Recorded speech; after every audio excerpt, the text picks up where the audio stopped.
Bonjour à tous et bienvenue sur Public Sénat. La meilleure réponse à ceux qui veulent abattre la démocratie, c'est le fonctionnement de nos institutions. Voici le message adressé hier soir par Gérard Larcher, président du Sénat, devant l'hémicycle, après un hommage aux victimes des attentats de vendredi dernier. Un message républicain immédiatement suivi des faits, puisque l'ordre du jour du Sénat a été maintenu. Les sénateurs ont donc adopté dans la nuit d'hier soir, à l'unanimité, une proposition de résolution sur la COP21. Tout de suite, direction votre séance. Madame la ministre, mes chers collègues, ce matin, nous nous sommes rassemblés très nombreux pour exprimer notre compassion, notre unité, notre détermination. La meilleure réponse à ceux qui veulent abattre la démocratie, c'est le fonctionnement de nos institutions. En siégeant ce soir, en débattant sur le rôle des territoires dans la réussite de la mise en œuvre des décisions que nous appelons de nos vœux pour la conférence sur le climat, nous le démontrons. Après quelques instants de recueillement,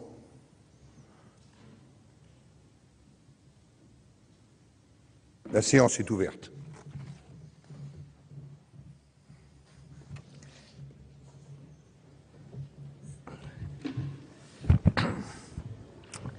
Mes chers collègues, le compte-rendu intégral de la séance du 13 novembre a été publié sur le site internet du Sénat. Y a-t-il des observations? Je n'en vois pas. Le procès-verbal est donc adopté. L'ordre du jour appelle l'examen de la proposition de résolution visant à affirmer le rôle déterminant des territoires pour la réussite d'un accord mondial ambitieux sur le climat, présentée en application de l'article 34.1 de la Constitution par M. Jérôme Bignon et plusieurs de ses collègues. Dans le débat, la parole est à M. Jérôme Bignon, auteur de la proposition de résolution.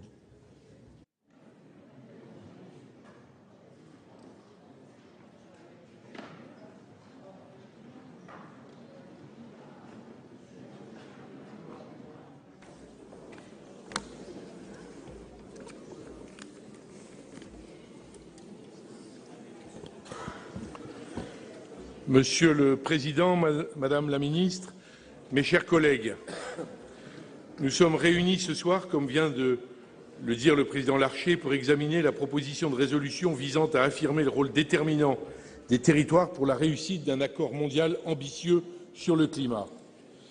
Il était important de siéger ce soir et de permettre au Sénat de débattre de ce sujet. Il adoptera une position institutionnelle sur le fondement de l'article 34.1 de la Constitution concernant les négociations internationales sur le climat et la COP 21. Une résolution adoptée par le Sénat constitue un moyen fort, non pas comme une loi le fait pour créer une nouvelle règle de droit, mais bien plutôt pour exprimer une position motivée sur une question déterminée.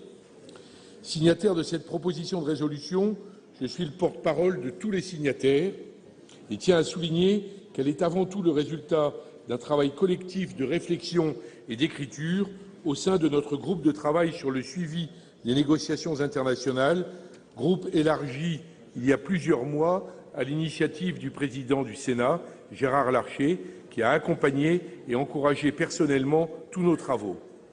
Ce texte est véritablement le reflet de la position de l'institution, sa rédaction participative puisant dans les contributions nombreuses et riches de toutes les instances du Sénat, commissions et délégations et de tous les groupes politiques. Chaque groupe d'ailleurs s'exprimera, chaque contributeur représentant sa commission ou sa délégation s'exprimera, ce qui me permettra d'être aussi bref que possible en ne vous dévoilant qu'en substance la teneur de la proposition. Avec ce texte, nous avons tout d'abord cherché à réaffirmer une position ambitieuse dans les négociations. Nous sommes aujourd'hui dans la dernière ligne droite. La pré-COP s'est tenue à Paris du 8 au 10 novembre et a été plutôt encourageante. Les discussions ont progressé, en particulier sur l'idée d'une réévaluation périodique des engagements, tous les 5 ans par exemple, comme un récent accord franco-chinois le propose et comme les États-Unis semblent l'accepter. Cette idée s'accompagne de la notion fondamentale de non-retour en arrière et donc d'une progression continue sur tous les engagements. Pour autant, à 2 semaines de l'ouverture de la COP, beaucoup de sujets restent ouverts. Comment répartir les efforts des pays développés et des pays en développement? Quelles règles de suivi et de transparence appliquer? Comment inscrire un objectif de long terme pour l'adaptation?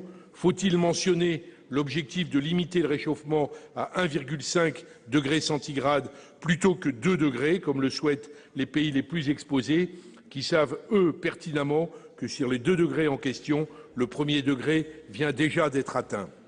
Dans ce contexte incertain, cette résolution vise à réaffirmer avec force l'ambition qui doit être celle de la France.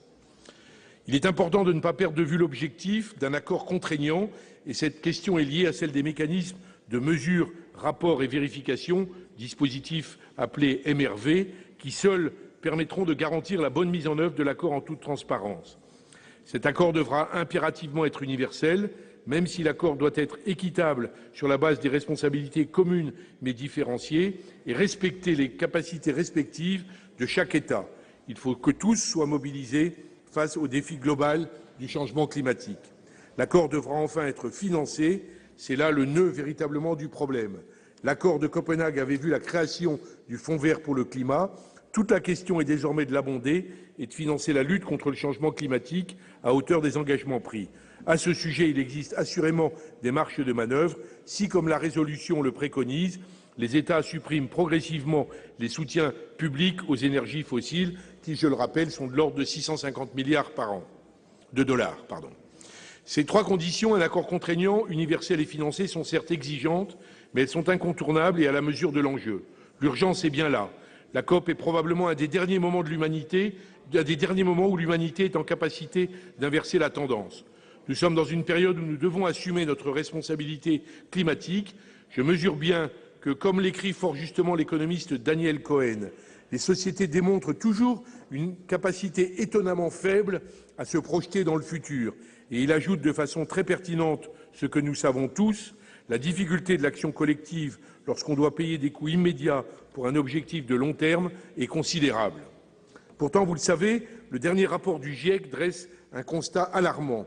Le climat a certes historiquement toujours connu d'importants changements, mais la période actuelle est la conséquence de plusieurs décennies d'émissions de gaz à effet de serre dans notre atmosphère. Les dérèglements climatiques qui en résultent ont commencé à avoir des effets dévastateurs.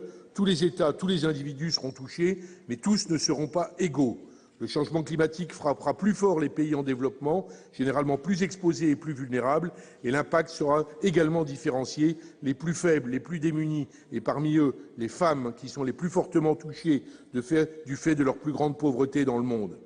D'une manière générale, le changement climatique aura pour effet d'aggraver les inégalités existantes. Il aggravera également les migrations de population et la question des déplacés environnementaux, qui est d'une actualité brûlante, sera bien évidemment un des points à évoquer dans l'accord de Paris. Comme l'écrit très bien l'archevêque sud-africain Desmond Tutu, réduire notre empreinte carbone n'est pas une simple nécessité environnementale, c'est le plus grand chantier de défense des droits de l'homme de notre époque. Face à cette situation, l'objet de la résolution que nous examinons aujourd'hui est d'affirmer pour nous, sénateurs de la République française, le rôle déterminant des territoires.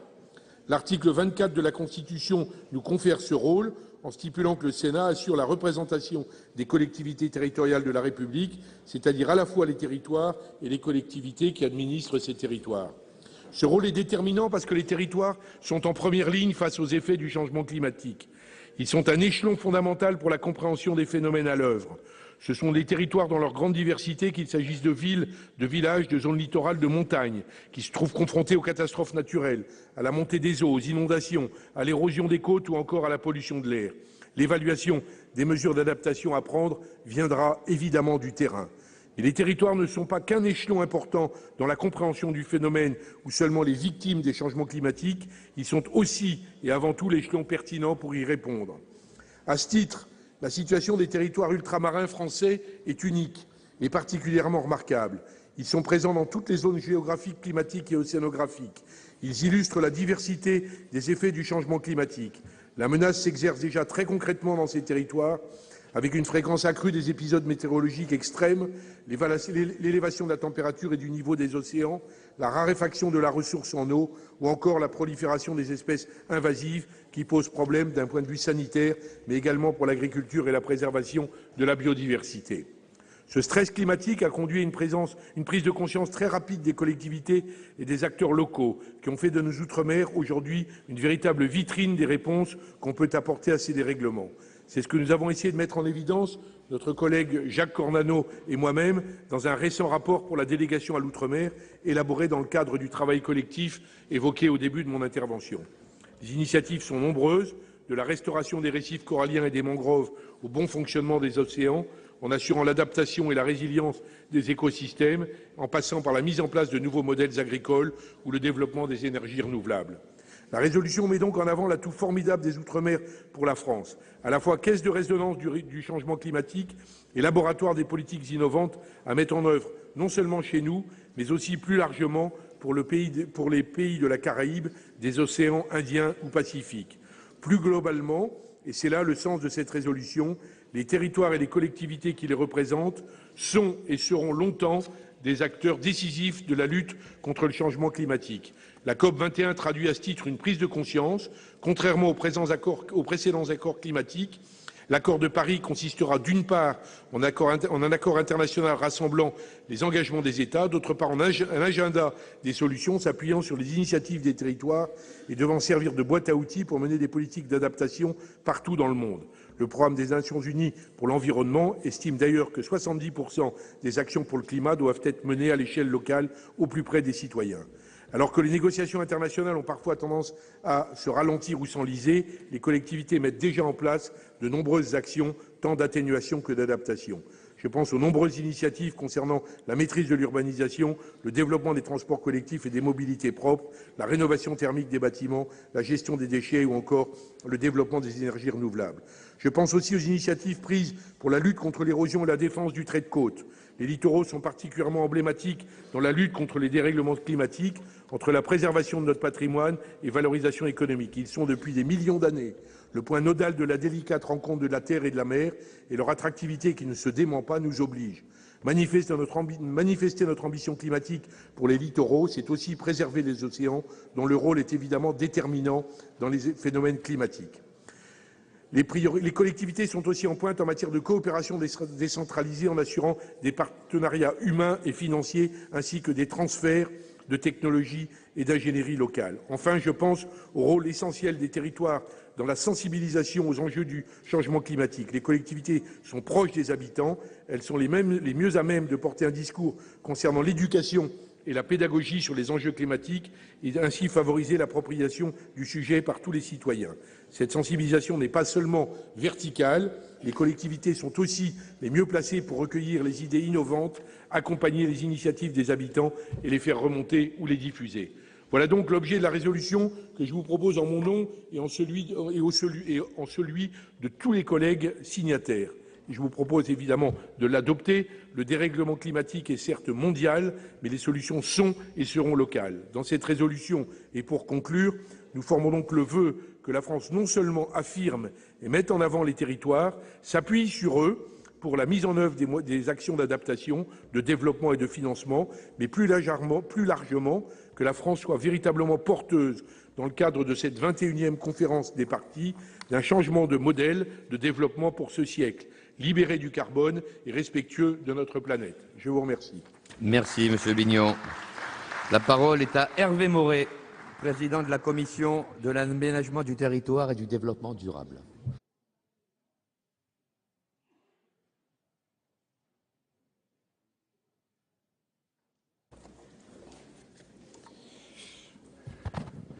Monsieur le Président, Madame la Ministre, mes chers collègues, je voudrais tout d'abord me féliciter que nous reprenions ce soir nos travaux, comme l'a souhaité le Président du Sénat, et que nous les reprenions en outre sur un thème qui concerne l'avenir de l'humanité.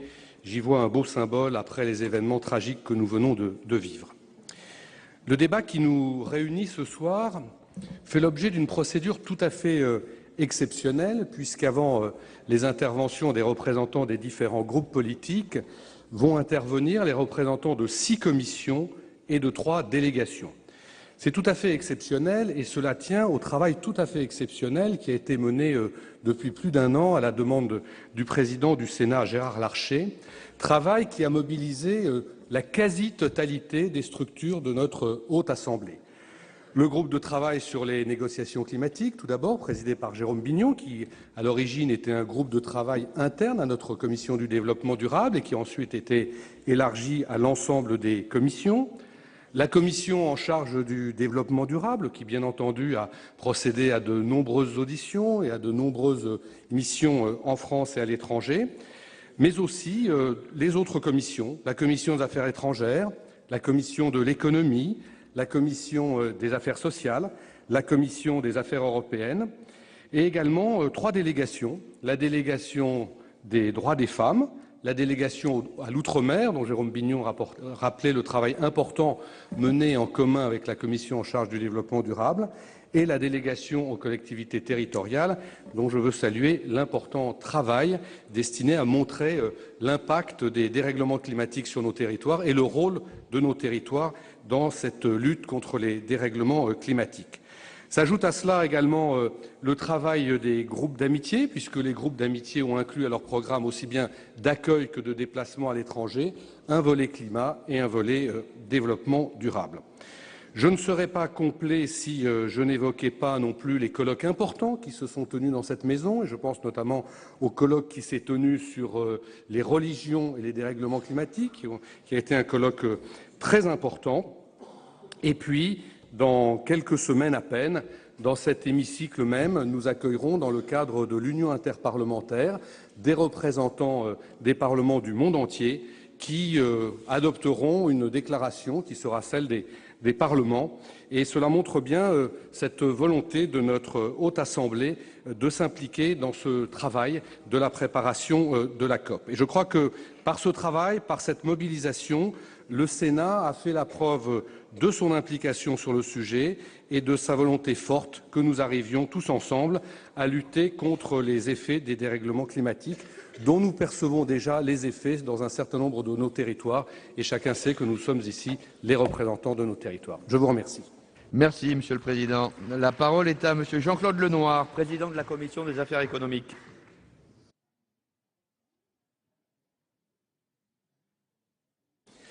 Bien, Monsieur le Président, Madame la Ministre, mes chers collègues, la Commission des affaires économiques a travaillé également sur la proposition de résolution qui nous est soumise ce soir et a souhaité apporter une contribution.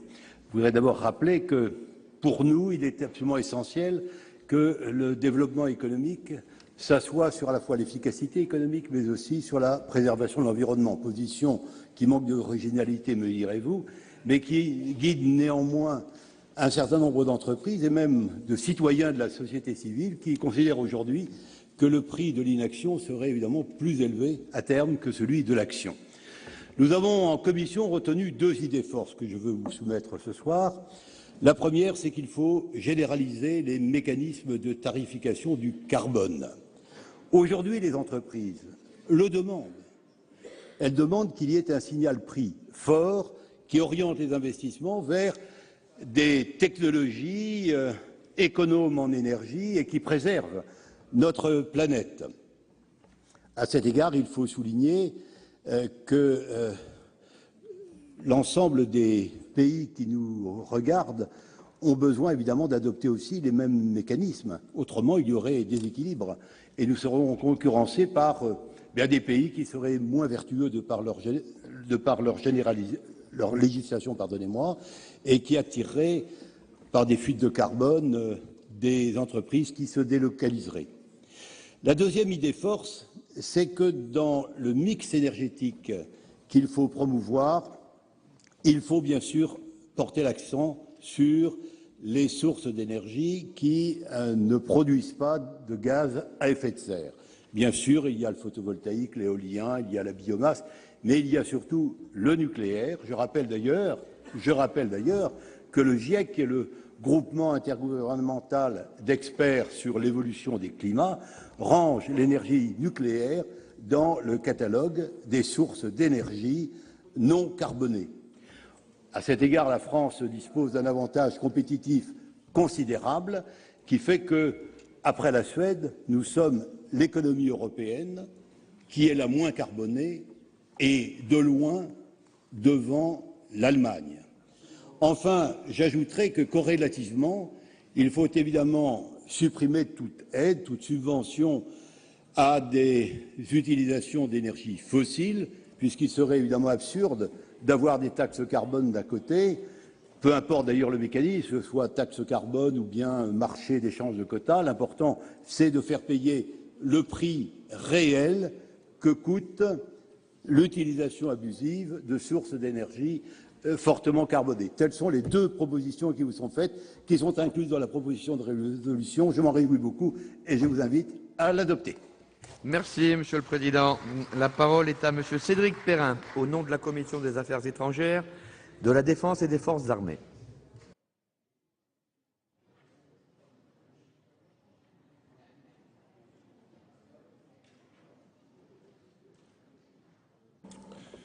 Monsieur le Président, Madame le Ministre, mes chers collègues, je salue la mobilisation du Sénat, de son groupe de travail pour la réussite de l'accord de Paris, de notre collègue Jérôme Bignon pour son engagement, qui est l'auteur de cette proposition de résolution. La mobilisation des territoires est essentielle pour la réussite de la négociation et pour la concrétisation des engagements qui seront pris. La mobilisation de tous est nécessaire et j'en profite également pour remercier Gérard Larcher, président du Sénat, pour ses initiatives en la matière. La Commission des Affaires étrangères et de la Défense s'est naturellement intéressée aux conséquences géopolitiques du dérèglement climatique. À travers un rapport que j'ai rédigé avec Laïla Aïchi et Eliane Giraud, au-delà de tout clivage partisan. Ces conséquences géopolitiques tiennent en premier lieu aux impacts de la montée du niveau de la mer. En 2035, 75% des habitants de la planète vivront en zone côtière. En l'absence de mesures d'adaptation, les dommages aux biens pourraient atteindre 1 000 milliards de dollars par an et de nombreuses métropoles de pays pauvres, émergents ou industrialisés sont confrontés à ce danger. Les frontières maritimes pourraient être remises en cause et c'est aussi un enjeu important pour la France qui vient d'agrandir sa zone économique exclusive, la deuxième mondiale, avec 11,5 millions de kilomètres carrés. La question des déplacés environnementaux ne pourra pas être longuement éludée. Il pourrait atteindre 200 millions d'ici 2050. Le changement climatique ne constitue pas à lui seul une menace géopolitique, mais il est un multiplicateur de menaces là où les gouvernements sont faibles, en proie à des tensions internes ou déjà confrontés à une pénurie de ressources. En second lieu, nous avons examiné la situation de l'Arctique. Le réchauffement climatique pourrait modifier les routes du commerce maritime mondial. Or, 95% des échanges commerciaux internationaux se font par la voie maritime. Les activités de pêche, d'agriculture, d'extraction des matières premières subiront dans le Grand Nord l'impact du changement climatique. Les pays asiatiques se positionnent pour tirer parti de ces évolutions, agissant là encore comme multiplicateurs de menaces. Le réchauffement pourrait amplifier les tensions existant avec la Russie, qui revendique une large part du territoire arctique jusqu'au pôle Nord. Sur l'ensemble de ces sujets, il existe toutefois aussi des raisons d'espérer, puisque la lutte contre le changement climatique fournit l'occasion d'une plus grande solidarité internationale. La France a tardé à prendre en compte ces phénomènes dans sa réflexion stratégique, alors que les États-Unis y travaillent depuis plus d'une décennie. Le prochain livre blanc sur la défense et la sécurité nationale devra intégrer les évolutions stratégiques inhérentes au dérèglement climatique. La prise de conscience des enjeux se poursuit progressivement, à l'échelle internationale, du moins dans l'analyse, sinon dans les actes. Sans sombrer dans un catastrophisme anxiogène, nous avons le devoir d'expliquer à nos concitoyens la réalité des impacts possibles du dérèglement climatique. Anticiper, informer, planifier, telles sont nos missions. Parvenir à un accord à Paris est essentiel, mais nous devrons rester pleinement mobilisés ensuite, à tous les niveaux, pour imaginer des solutions nouvelles, mettre en place des modalités de coopération inédites, afin de limiter les impacts de mutations devenues inéluctables, sinon dans leur ampleur, du moins dans leurs principes. Merci. Merci, M. Perrin. La parole est à Mme Marie-Christine Blandin, au nom de la Commission de la Culture, de l'Éducation et de la Communication. C'est la jeunesse, c'est la culture que l'on a frappée. Alors, que serait la COP 21 ? Que serait la transition à construire ensemble sans la culture, sans la recherche, sans l'éducation, sans les médias, toutes compétences de notre commission.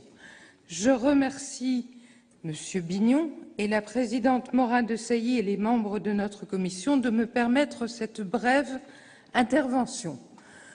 Claude Lévi-Strauss, Edgar Morin nous interrogent sur notre façon d'habiter la Terre. Anticiper et gérer les difficultés du réchauffement climatique, c'est d'abord partir des faits avérés, loin des rumeurs, loin des négations ou des exagérations. Nous devons désintriquer les savoirs et les croyances. L'Académie des sciences vient par 78 voix contre 9 de dire l'urgence d'agir et de reconnaître la nécessité de réduire les gaz à effet de serre d'origine anthropique.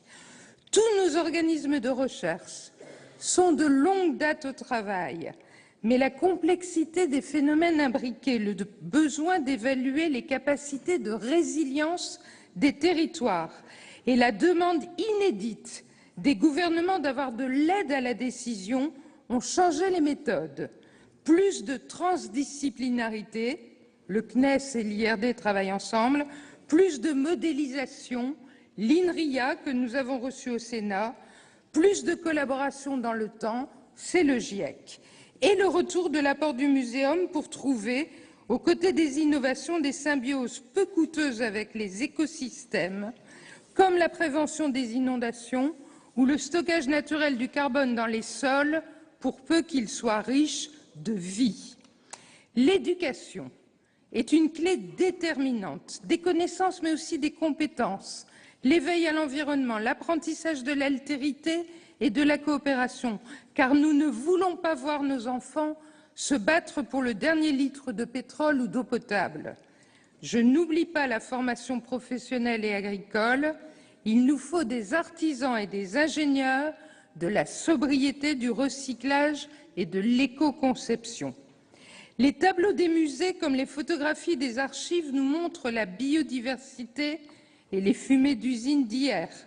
Le patrimoine se dégrade sous les rejets atmosphériques, mais les bibliothèques, lieux collectifs éclairés et chauffés, nous donnent la voie du plaisir avec moins de pollution. Les médias font davantage de pédagogie scientifique et le pluralisme a minoré la place des climato-sceptiques. Au-delà des droits culturels, je terminerai par un ressort cher à notre commission et aux collectivités, le partage de la culture scientifique, quelle que soit l'urgence, quelles que soient les catastrophes. Aucune solution, fût-elle internationale, ne sera durable si elle est parachutée autoritairement. C'est de conscience collective dont nous avons besoin pour que chacun devienne usager responsable, consommateur sobre, inventeur ingénieux et citoyen ou citoyenne solidaire. Et cela, c'est impossible sans la culture. Merci. La parole est à Monsieur Yvon Collin, vice-président de la Commission des finances.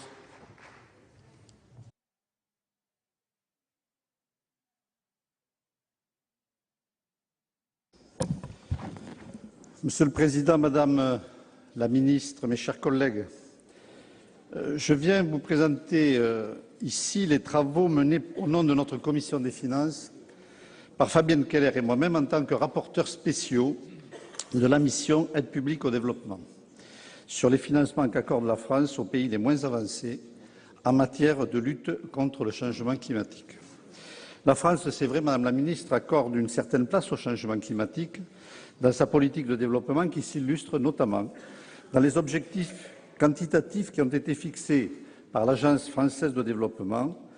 Je les rappelle, au moins la moitié de l'activité de l'Agence dans les pays en développement doit avoir des co-bénéfices climat. Aussi, nous avons choisi de centrer nos travaux sur les pays les moins avancés, les PMA, car la lutte contre le changement climatique est souvent abordée sous l'angle des pays industrialisés ou des grands émergents. Certes, les PMA ne sont pas des émetteurs importants, mais il est fondamental qu'ils adoptent, et ce, dès aujourd'hui, une stratégie de croissance bas carbone. D'autre part, ces pays seront plus durement touchés que les autres du fait de leur position géographique et de leur plus grande dépendance aux ressources naturelles et d'une faible capacité à s'adapter aux évolutions climatiques. Les entretiens que nous avons pu avoir sur ce sujet au Sénégal ou en RDC comme à Paris, ont permis de mieux cerner les besoins des PMA, sans le soutien desquels, j'insiste, Madame la Ministre, sur ce point, la COP21 ne pourra pas être un succès. Les PMA attendent que les pays développés s'engagent à diminuer leurs émissions afin que les effets qu'ils subissent soient moins importants. Ils souhaitent que les financements soient mis sur la table et enfin que l'adaptation au changement climatique ne soit pas oubliée. Les chiffres de financement climat de la France montrent cependant que cette politique n'est pas assez adaptée aux PMA. Les financements en matière d'adaptation ne représentent qu'à peine de 200 millions d'euros par an en moyenne, soit à peine 10% du total. Les PMA ne bénéficient que de 9% environ de notre financement climat, et vous le savez très bien, Madame la Ministre. C'est pourquoi nous proposons de compléter les objectifs que s'est fixé la France en matière de financement climat en prévoyant un double objectif. D'une part, un objectif d'aide destiné aux PMA, d'autre part, un objectif de financement en matière d'adaptation aux conséquences du changement climatique.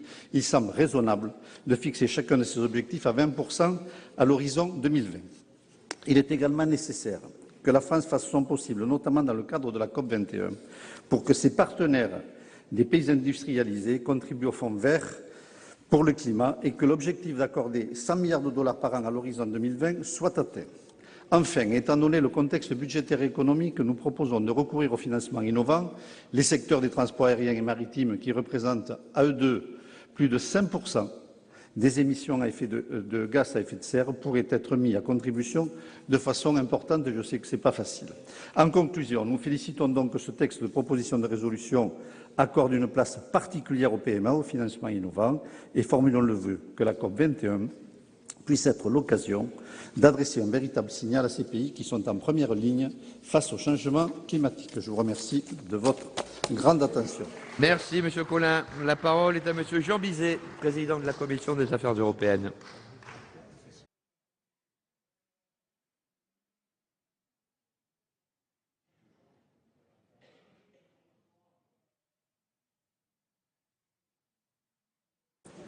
Monsieur le Président, Madame la Ministre, mes chers collègues, le Sénat s'est résolument engagé dans un travail de réflexion et de proposition sur le dérèglement climatique. Le fait que Paris accueille très bientôt la conférence internationale sur le climat justifiait bien cette implication. Mais au-delà, comme parlementaires, élus locaux et citoyens, nous devions être au rendez-vous d'une échéance décisive pour la planète comme pour nos territoires.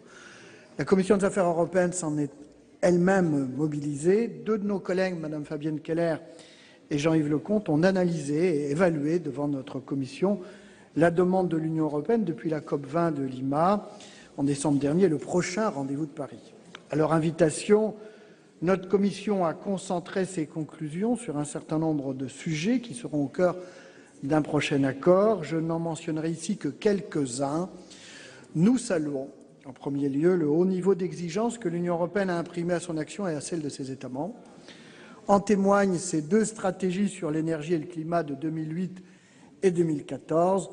Cela fait d'elle aujourd'hui une actrice exemplaire et exigeante sur le chemin de la réduction de ses émissions. Le système de quotas d'émissions qu'elle a mis en place en est une bonne illustration. Elle porte aussi, avec une audace réaliste, des ambitions fortes dans le domaine des énergies renouvelables et de l'efficacité énergétique. J'ajoute que dès aujourd'hui et sans attendre 2020, le fonds Juncker valorise les investissements vers le secteur industriel bas carbone. Les fonds structurels européens, quant à eux, sur la période 2014-2020, y consacreront quelques 45 milliards d'euros sur 7 ans. Nous avons souligné la nécessité de définir un prix du carbone grâce, entre autres, à un mécanisme européen de marché réformé. Ce point figure opportunément dans le projet final. Il est fondamental. Il est d'autres exigences non moins importantes sur lesquelles les négociateurs de l'Union auront à convaincre lors de cette conférence. Ainsi, du besoin d'intégrer au plus tôt les carburants aéronautiques et maritimes dans les secteurs qui devront réduire leurs émissions.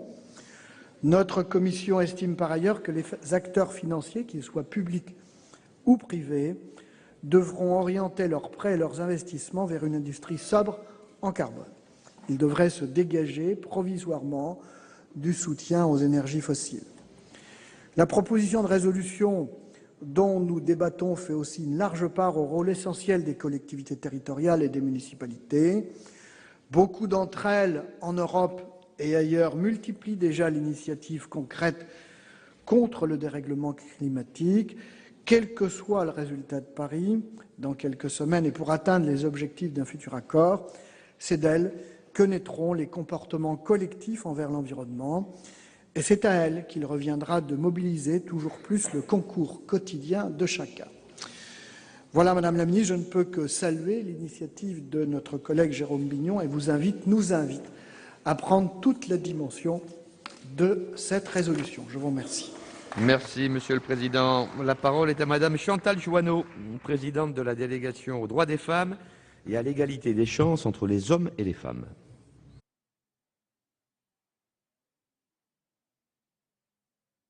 Merci, Monsieur le Président. Madame la Ministre, mes chers collègues, c'est un triste hasard qui fait que nous ayons ce débat sur le climat juste après avoir été réunis au Congrès pour évoquer la guerre contre le terrorisme.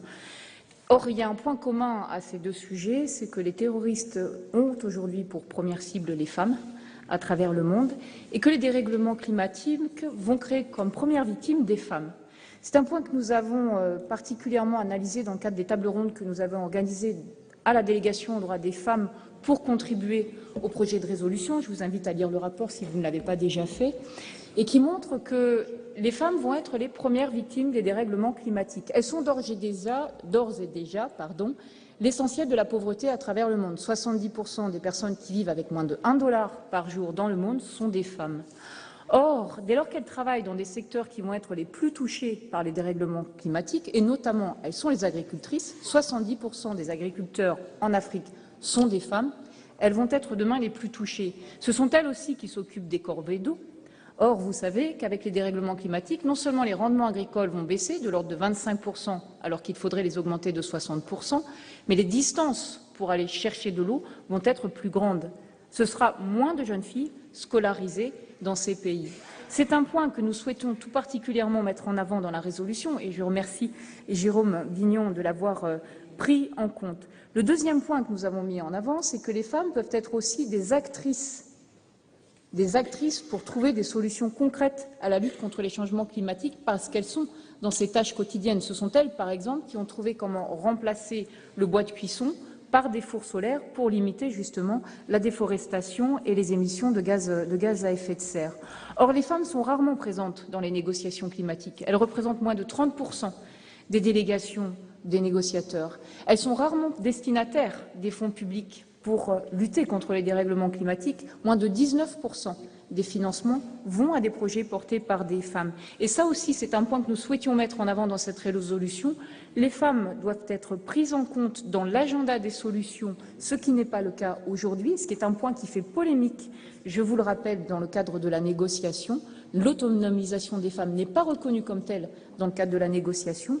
Elles doivent être aussi reconnues comme actrices de la négociation internationale. Et donc, je voulais tout particulièrement remercier Jérôme d'avoir accepté que dans notre projet de résolution, ces 3 points soient mis en avant. Les femmes victimes, les femmes actrices, les femmes partenaires des négociations et les femmes destinataires des fonds publics dans le cadre de la lutte contre les dérèglements climatiques. Je vous remercie. Merci, Madame Jouanneau. La parole est à Monsieur Jean-Marie Bockel, président de la délégation sénatoriale aux collectivités territoriales et à la décentralisation.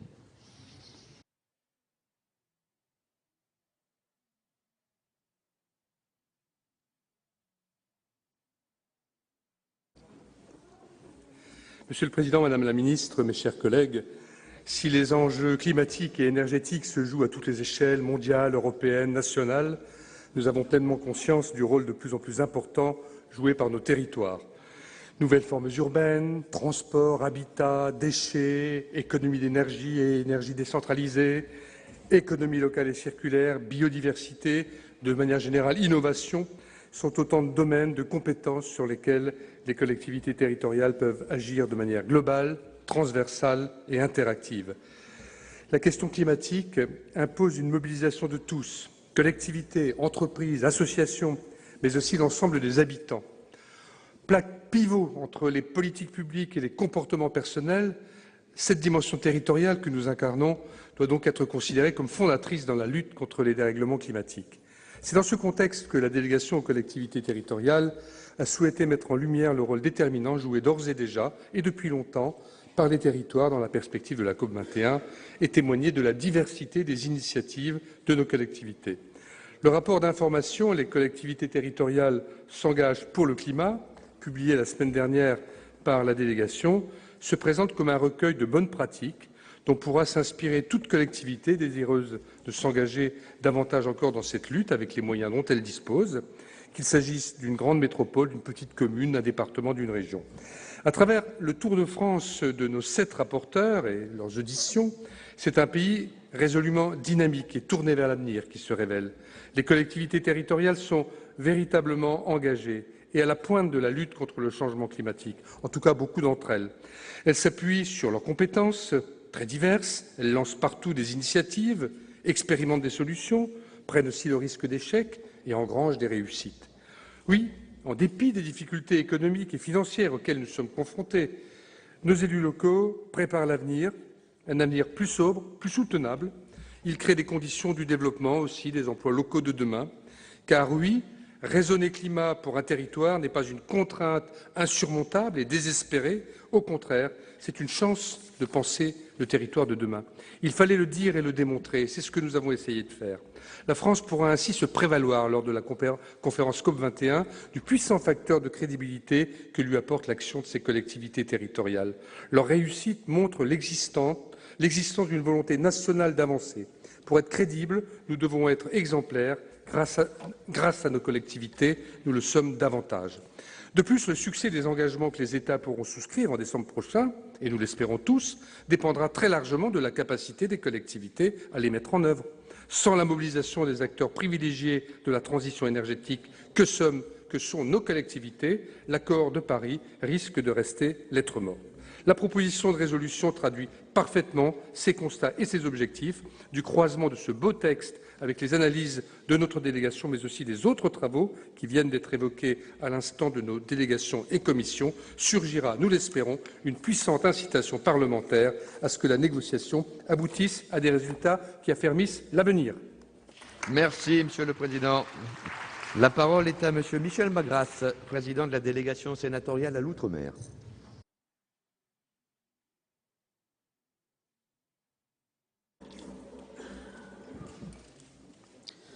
Monsieur le Président, Madame la Ministre, mes chers collègues, aux avant-postes du défi climatique en termes de vulnérabilité comme de solutions à inscrire à l'agenda, nos Outre-mer sont au cœur du débat d'aujourd'hui. Ils éprouvent en effet très concrètement et depuis longtemps déjà, souvent violemment, les effets du dérèglement climatique. Nous en avons eu encore une illustration il y a 10 jours à la Martinique. Je saisis l'occasion qui m'est donnée pour dire à nos compatriotes martiniquais notre solidarité. Situés dans des zones de la planète parmi les plus exposées aux risques climatiques, les territoires ultramarins ont été très tôt sensibilisés aux enjeux. Il faut dire que les principaux secteurs d'activité de leurs économies, agriculture, pêche, tourisme, sont particulièrement vulnérables et au cœur des problématiques environnementales. Nous avons pu le constater le 30 septembre dernier lors du colloque organisé par la délégation à l'Outre-mer intitulé « Une bannière verte et bleue pour un renouveau du tourisme dans les Outre-mer ». La prise de conscience dans les Outre-mer émanant tant des autorités territoriales que des acteurs économiques ou de la société civile a conduit à rechercher activement des solutions d'atténuation et d'adaptation qui se déclinent dans de nombreux domaines. De multiples réalisations territoriales sont ainsi présentées dans le rapport d'information publié au nom du groupe de travail commun à notre délégation à la Commission de l'aménagement du territoire et du développement durable, dont nos collègues Jérôme Bignon et Jacques Cornano ont été les excellents rapporteurs. Je les félicite et les remercie. Leur rapport est une riche vitrine illustrant le potentiel effectif d'innovation de nos Outre-mer. Qu'il s'agisse de la gestion de la ressource en eau, de la mise au point de modèles agricoles robustes résilients, de la promotion d'une grande diversité d'énergies renouvelables, de l'élaboration de procédures de prévention des risques naturels ou encore du développement de politiques de sensibilisation et d'éducation du public, notamment vers les jeunes, les territoires ultramarins s'emploient à définir des solutions vertueuses et souvent innovantes. Un précédent rapport du même groupe de travail avait souligné combien les patrimoines naturels, singulièrement les biodiversités de nos Outre-mer, étaient exceptionnels, leur vulnérabilité appelant des réponses urgentes pour protéger des trésors qui jouent un rôle actif dans la lutte contre les effets du réchauffement climatique. Je pense par exemple aux coraux qui sont à la fois les pouponnières de la diversité marine et dont les récifs constituent une barrière de protection contre les déferlements marins pour les rivages de très nombreuses îles. L'approche maritime apparaît majeure dans la problématique climatique et ce sont bien nos outre-mer qui confèrent sa dimension planétaire à notre pays, qui le situe au 2e rang mondial par sa superficie maritime et qui assure sa présence sur tous les océans et sous toutes les latitudes. La France occupe ainsi une place unique en son genre et tout à fait privilégiée pour observer les évolutions du climat, en mesurer l'impact, expérimenter des stratégies d'atténuation et d'adaptation dans de multiples domaines. Je me félicite que la proposition de résolution que nous examinons aujourd'hui mette l'accent sur cette originalité de notre pays et en attribue le mérite à nos outre-mer tout en soulignant leur rôle de laboratoire pour la définition de solutions innovantes. Il me semble toutefois nécessaire de compléter ce constat en faisant valoir que cette singularité confère à notre pays une responsabilité supérieure dans l'élaboration et la promotion d'un agenda des solutions à l'échelle internationale en direction des pays du Sud tout particulièrement. Or, bien souvent, à l'interface entre pays du Nord et pays du Sud dans leurs bassins océaniques respectifs, nos outre-mer peuvent être des agents d'une meilleure diffusion de la réflexion climatique pour favoriser la promotion de modèles de développement effectivement durables. Je m'associe pour terminer aux remerciements qui ont été adressés à l'auteur du projet de résolution, Jérôme Bignon, et au président du Sénat pour cette belle initiative. Je vous remercie. Merci, Monsieur le Président. La parole est maintenant à Madame Evelyne Didier pour le groupe CRC.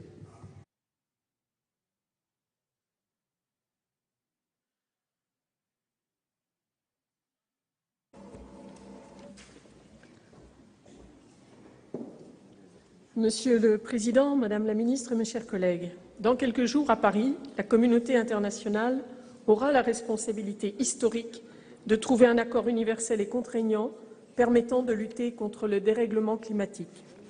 Le diagnostic est connu et partagé. Au-delà d'une hausse de 2 degrés, voire 1,5 degré, les conséquences pour les hommes et les différentes formes de vie seront ingérables et souvent irréversibles. La crainte est que tout cela nous échappe.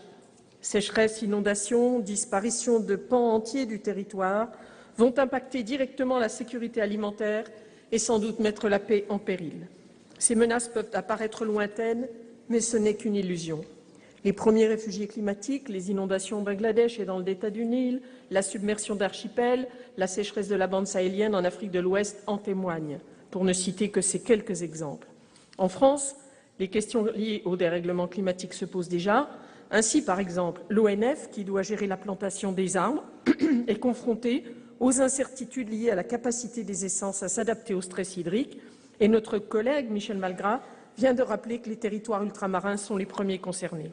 Ajoutons qu'en 30 ans, la consommation mondiale de ressources naturelles a augmenté de 50%.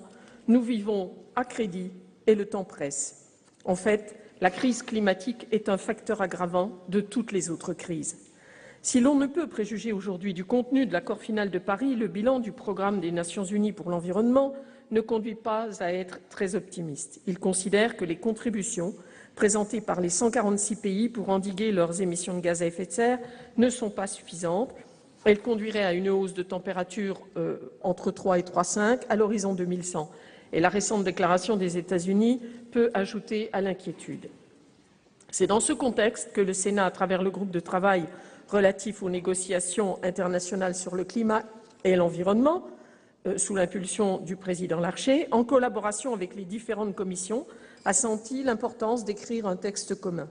Cela ne veut pas dire qu'il n'existe pas de divergence dans l'analyse sur les causes et les solutions pour répondre aux défis du dérèglement climatique. Mais cela signifie que nous avons en tout cas tous conscience de l'enjeu. En adoptant un texte de manière unanime, notre Assemblée fera entendre sa voix et celle des territoires qu'elle incarne et qui ont longtemps été écartés des sommets climatiques. En effet, et c'est une nouveauté, les travaux préparatoires à l'accord de Paris ont associé plus largement l'ensemble des acteurs, la société civile, les associations, les ONG, les collectivités territoriales. Il le fallait parce que les territoires et les collectivités sont déjà et seront à l'avenir confrontés directement au dérèglement climatique. Depuis 20 ans, les collectivités territoriales revendiquaient une place dans les différents sommets climatiques. Elles ont toute légitimité à être associées étroitement aux négociations. Ainsi, lors du sommet climat et territoire à Lyon, des propositions ont été faites et une déclaration commune adoptée. L'expérience et l'expertise locales sont précieuses pour construire des solutions d'avenir, consolider et partager les projets engagés. Il en est de même de l'agenda des solutions qui regroupe les propositions, les initiatives, les engagements, construits également en lien avec les collectivités locales, les ONG et les entreprises. Par ailleurs, il est important d'affirmer que les citoyens doivent pouvoir s'approprier les questions climatiques, être des acteurs du débat et faire jouer à plein l'exercice démocratique. Et c'est dans ce sens que nous avons proposé la prise en compte des savoirs locaux et autochtones qui sont la base d'un développement durable localement adapté. Cependant, il faut bien dire que la question de la gouvernance et du financement de ces sommets étatiques est posée et vient en partie contredire l'effort démocratique. En effet, l'influence des lobbies sur les décisions politiques est un problème. La pérennité des subventions aux énergies fossiles l'illustre. Elle est symptomatique de la divergence et du déséquilibre entre les intérêts économiques et les intérêts sociaux et environnementaux. Je le redis à nouveau, l'intérêt général ne peut pas être confondu avec l'intérêt des entreprises transnationales. Pour aller vers une économie bas carbone, il faudra supprimer les subventions à la production et à la consommation des énergies fossiles. Le FMI a d'ailleurs considéré que ces 4,74 000 milliards d'euros de subventions qui profitent essentiellement aux pays riches dépassent l'ensemble des dépenses liées à la santé publique de tous les pays du monde. C'est l'un des points auxquels nous tenions et qui a été intégré dans le texte de la résolution. Les États devront également porter des engagements clairs sur leur renoncement à exploiter des énergies fossiles non conventionnelles comme le gaz obtenu par fracturation hydraulique ou les forages offshore. D'autant plus qu'avec la fonte de la banquise, de nouvelles réserves d'énergie fossile vont être disponibles. Cela va nécessiter de dépasser des intérêts géopolitiques divergents pour être en cohérence avec l'objectif de baisse des émissions de gaz à effet de serre. Ensuite, la proposition de résolution fait mention de la généralisation de systèmes de définition d'un prix du carbone. Si nous sommes d'accord sur la nécessité d'intégrer dans les prix les externalités négatives, nous redisons qu'un prix du carbone ne doit pas conduire à établir forcément des marchés carbone dans tous les pays, et encore moins un marché carbone unique. Ces marchés d'échange de droits à polluer ont jusqu'ici surtout prouvé leur inefficacité. Prix du carbone ne veut pas dire nécessairement marché carbone. On peut d'ailleurs parler de taxe carbone. Sinon, cela revient à dire que seul ce qui est marchand a de la valeur et nous ne pouvons nous y résoudre. Nous le refuserons toujours. La même logique marchande sous-tend d'ailleurs les programmes RED et RED+ de l'ONU. Ils instaurent des crédits carbone pour les entreprises en échange d'une politique de reforestation.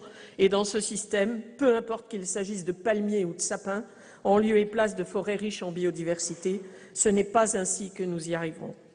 L'eau, la terre, l'air constituent au contraire un patrimoine commun inaliénable. Il est donc urgent de sanctuariser ces biens communs de cette planète. Un défi s'impose aux États. Il réside dans la nécessité de trouver des alternatives aux énergies fossiles. Pour cela, l'effort de recherche doit être regardé comme indispensable et pris en compte dans les budgets des États. C'est en redonnant des moyens conséquents à la recherche que l'on pourra espérer faire sauter des verrous technologiques et changer de paradigme. Mais aujourd'hui, le principal enjeu de la COP21 réside évidemment dans la mobilisation des financements. D'une part, la réussite de cette entreprise dépendra de la capacité des États à changer d'échelle dans la mobilisation des moyens financiers. Nous sommes loin des 1 000 milliards de dollars nécessaires d'ici 2020, conformément aux engagements pris à Copenhague. Pourtant, les sources de financement existent. La taxation des transactions financières, la lutte contre l'optimisation fiscale ou la fraude fiscale, qui font perdre des milliards d'euros de recettes aux États. Parce que, tout simplement, des entreprises, des personnes ont décidé qu'ils ne respecteraient pas les règles du jeu de la société. Il faut donc changer d'échelle. D'autre part, les pays les plus riches doivent augmenter la part des financements dédiés aux politiques d'adaptation des pays les plus vulnérables.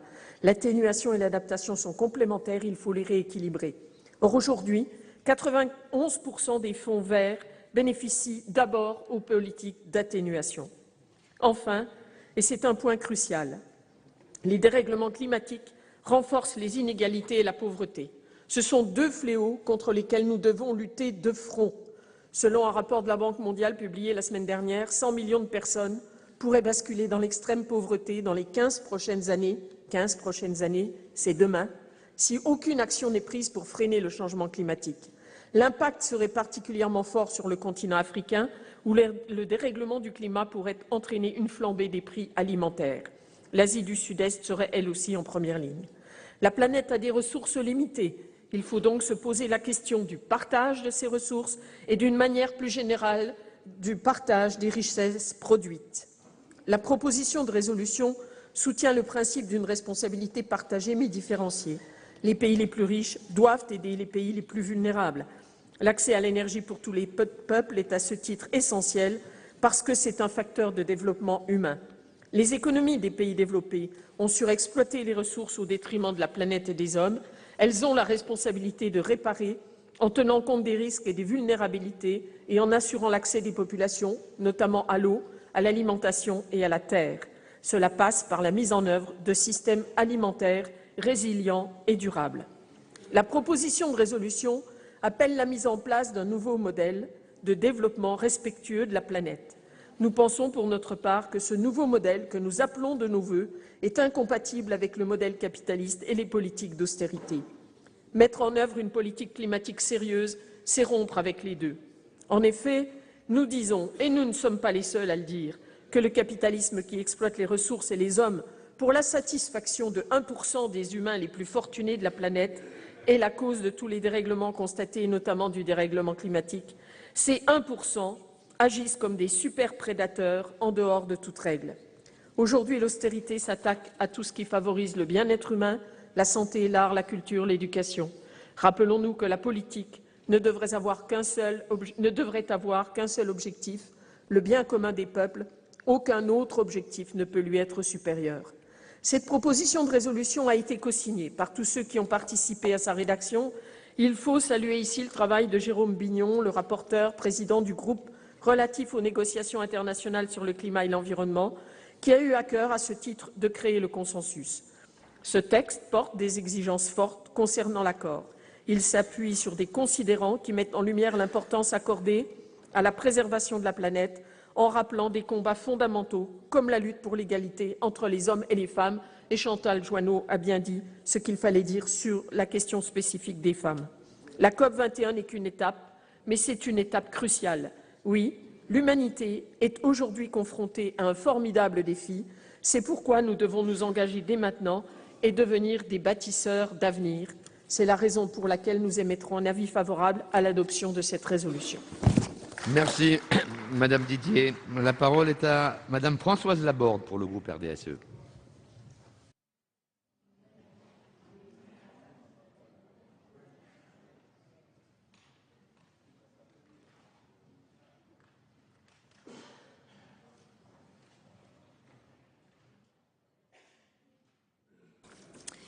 Monsieur le Président, Madame la Ministre, mes chers collègues, tout d'abord, permettez-moi d'avoir une pensée pour les victimes de ce vendredi 13 et leurs familles.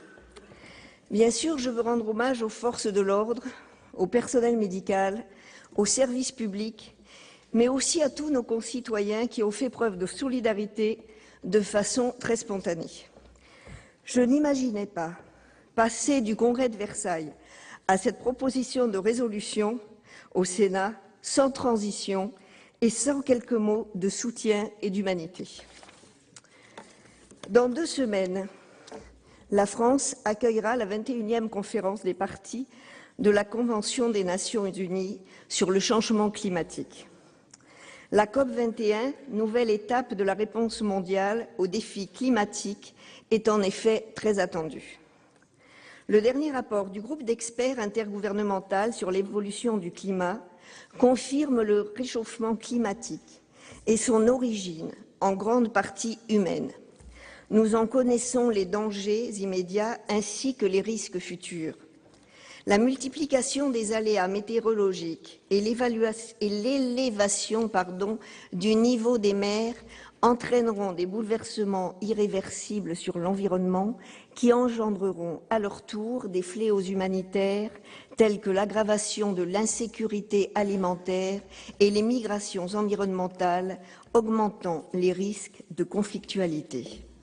J'ajouterai, en tant que membre de la délégation aux droits des femmes et à l'égalité des chances entre les hommes et les femmes, que ce sont souvent les femmes qui sont les premières victimes des changements climatiques, comme nous l'a fort bien expliqué notre collègue Chantal Joanneau.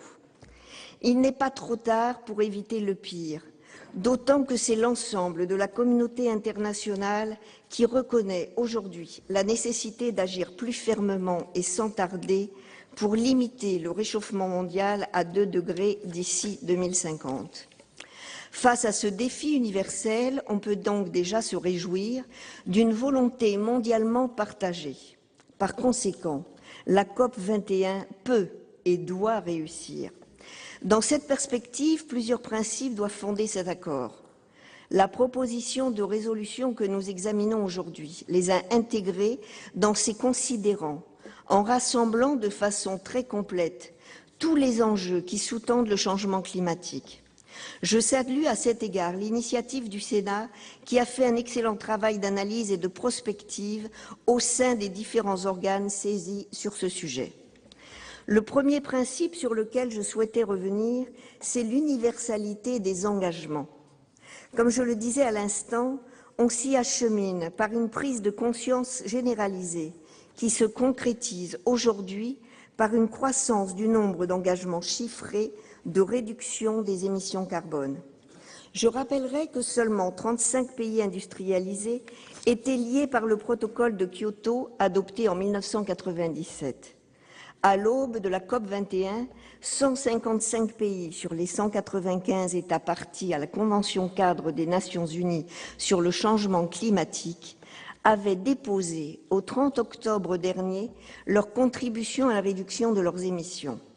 C'est un bon signe, même si à ce jour, ces contributions aboutiraient globalement à un réchauffement proche de 3 degrés. L'objectif de 2 degrés reste donc toujours à fixer d'ici le 10 décembre.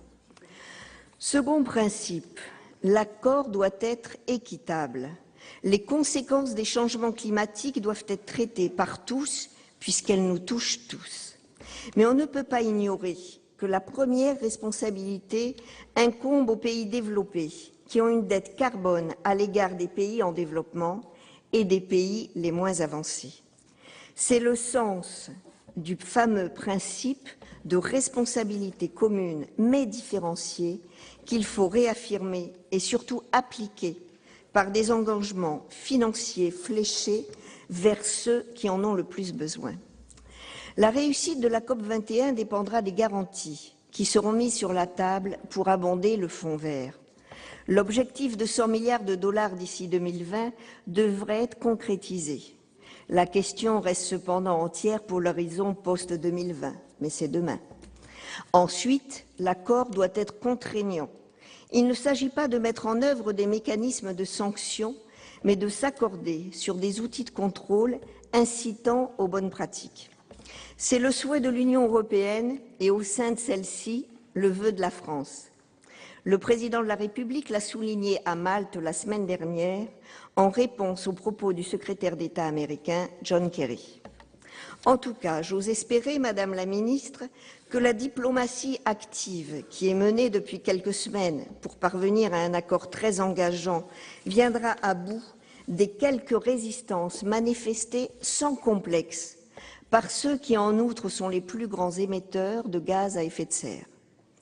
Enfin, mes chers collègues, je terminerai sur le rôle des territoires que le Sénat a souhaité, conformément à sa vocation, inscrire au cœur des négociations sur le climat. Les territoires sont en effet un échelon pertinent de la politique environnementale. Comme cela est démontré dans le rapport de la délégation aux collectivités locales, celles-ci ont depuis longtemps en France décliné le concept de pensée globale, agir local. Elles n'en sont pas, heureusement, restées passives en attendant que les États nationaux dépassent le cap des tergiversations. Nos collectivités doivent continuer leur transition énergétique tout en transmettant leur expertise aux pays en voie de développement par le biais de la coopération décentralisée. Mais pour cela, pour qu'elles restent exemplaires, il faut qu'elles aient les moyens de leur politique.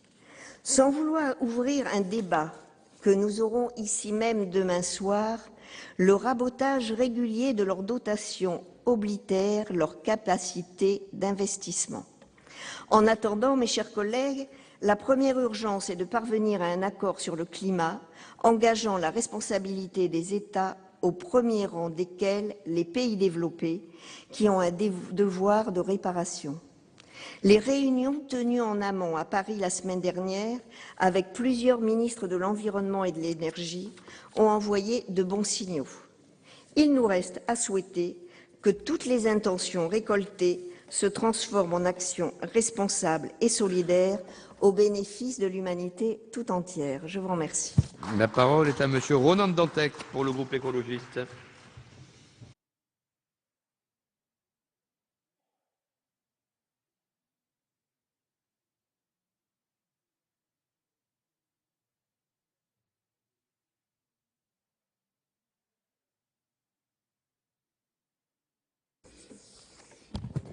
Monsieur le Président, Madame la Ministre, Monsieur le rapporteur, Monsieur le Président de la Commission du développement durable, mes chers collègues, et vous avez été très nombreux à travailler sur cette proposition de résolution, je devais dans ces quelques minutes souligner plusieurs points clés de cette résolution que le groupe écologiste soutient pleinement. Je voulais notamment remercier le rapporteur Jérôme Bignon pour nous avoir proposé un texte qui dit clairement notre opposition collective à la poursuite des subventions aux énergies fossiles en France. Un symbole fort alors que ce sont toujours 10 millions de dollars par minute qui sont investis de par le monde dans ces choix énergétiques du charbon et du pétrole, investissements qui sont en train de priver d'avenir les jeunes générations de notre planète. Par cette résolution, nous disons donc par exemple de manière unanime notre refus de tout soutien public à la recherche sur les gaz de schiste. C'est une avancée, ou en tout cas un réel éclaircissement dans cet hémicycle.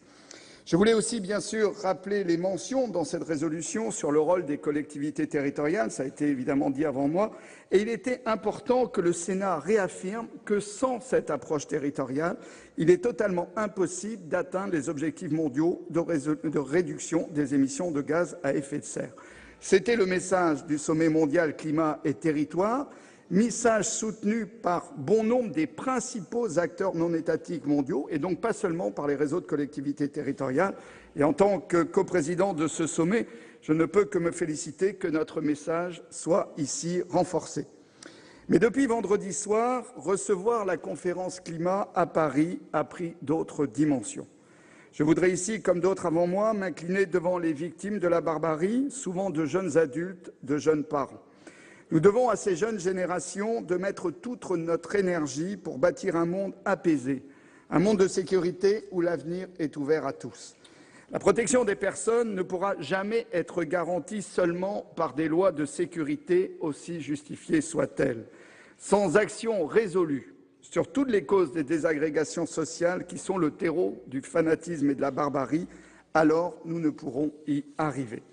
J'ai déjà eu l'occasion de rappeler dans cet hémicycle qu'il était impossible d'expliquer l'émergence et le renforcement de Boko Haram sans les sécheresses et les migrations autour du lac Tchad. C'est une situation parfaitement documentée et décrite dans ces mécanismes.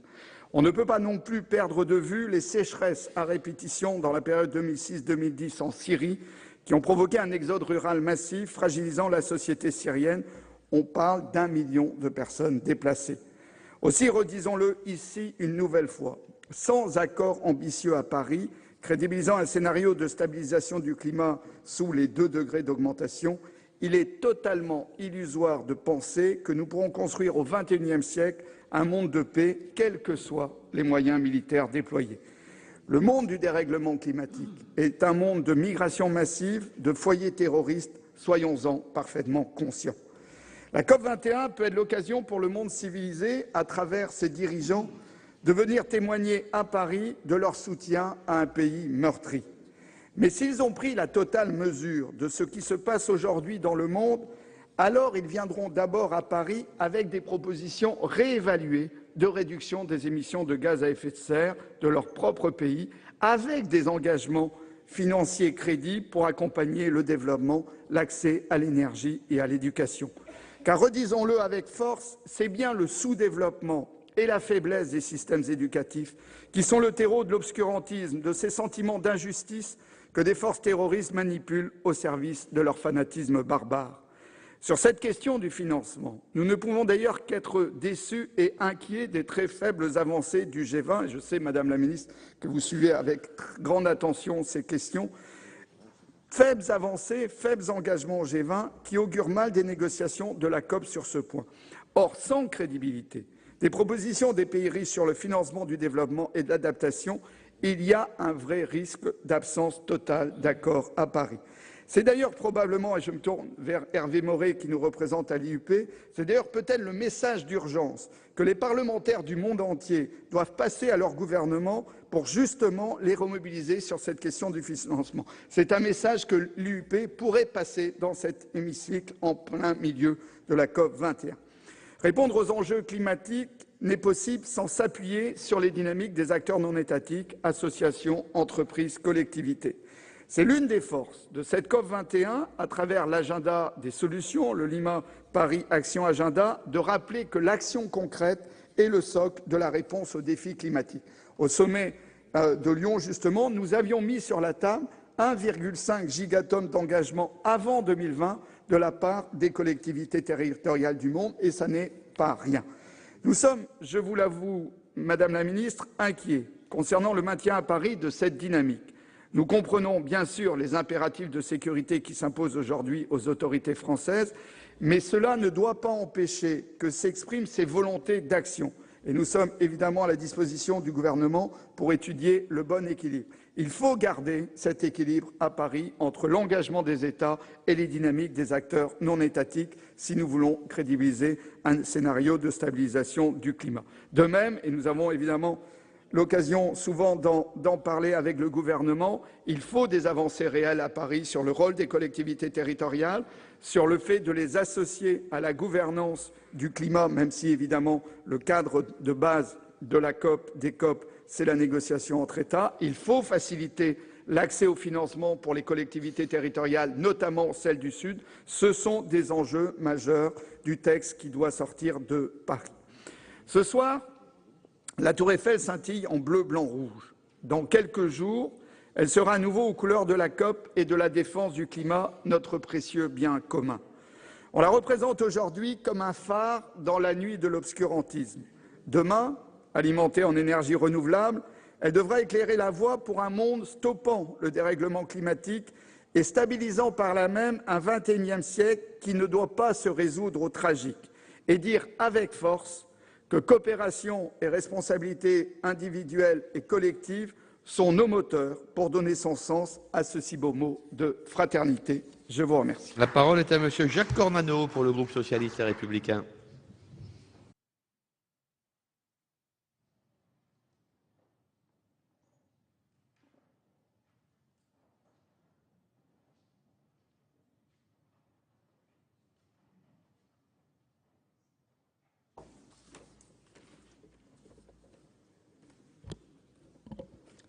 Monsieur le Président, Madame la Ministre, mes chers collègues, aujourd'hui, devant le Parlement réuni en Congrès, le Président de la République a réaffirmé que la COP 21 sera maintenue malgré les événements dramatiques de ces derniers jours, et c'est ce que nous pouvions espérer de mieux, car c'est une nécessité.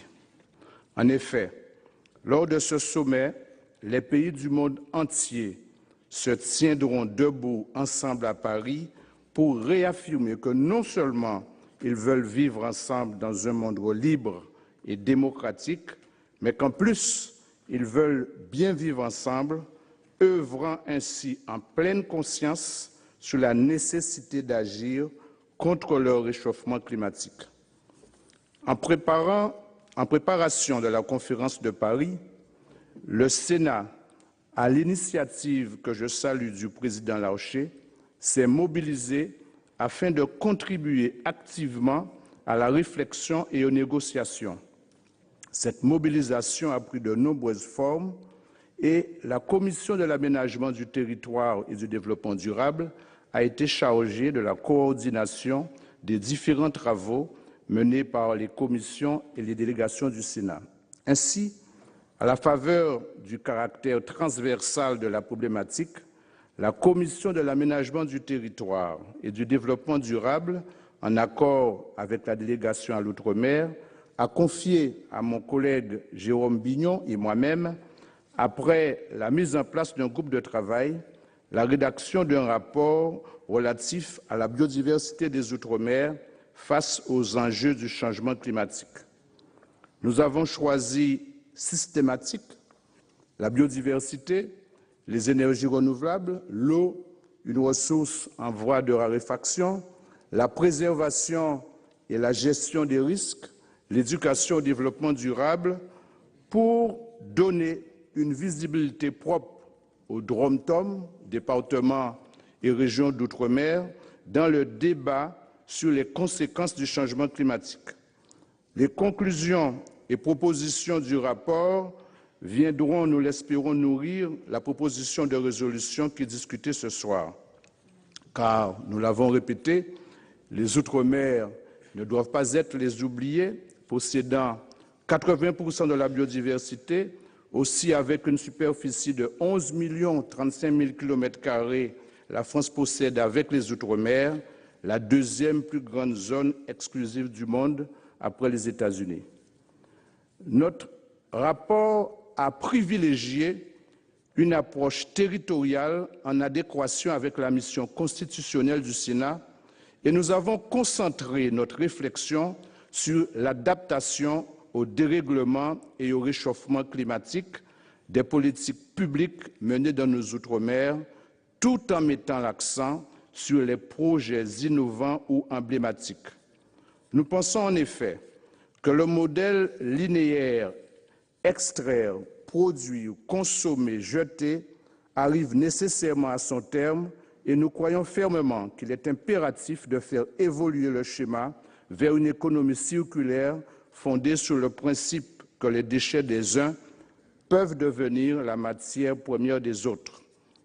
La valorisation énergétique des déchets constitue une des applications de l'économie circulaire, car elle offre notamment des énergies de substitution aux énergies fossiles. Nous l'avons vu avec mes collègues à Saint-Barthélemy. Elle pourrait contribuer de manière très significative aux objectifs de réduction du CO2. En effet, une tonne de déchets ménagers peut produire 700 kWh d'électricité. Cela permet de prendre toute la mesure du potentiel de cette source d'énergie. La COP21 doit donc s'inscrire dans un mouvement structurel de transformation de nos modèles de production et de consommation.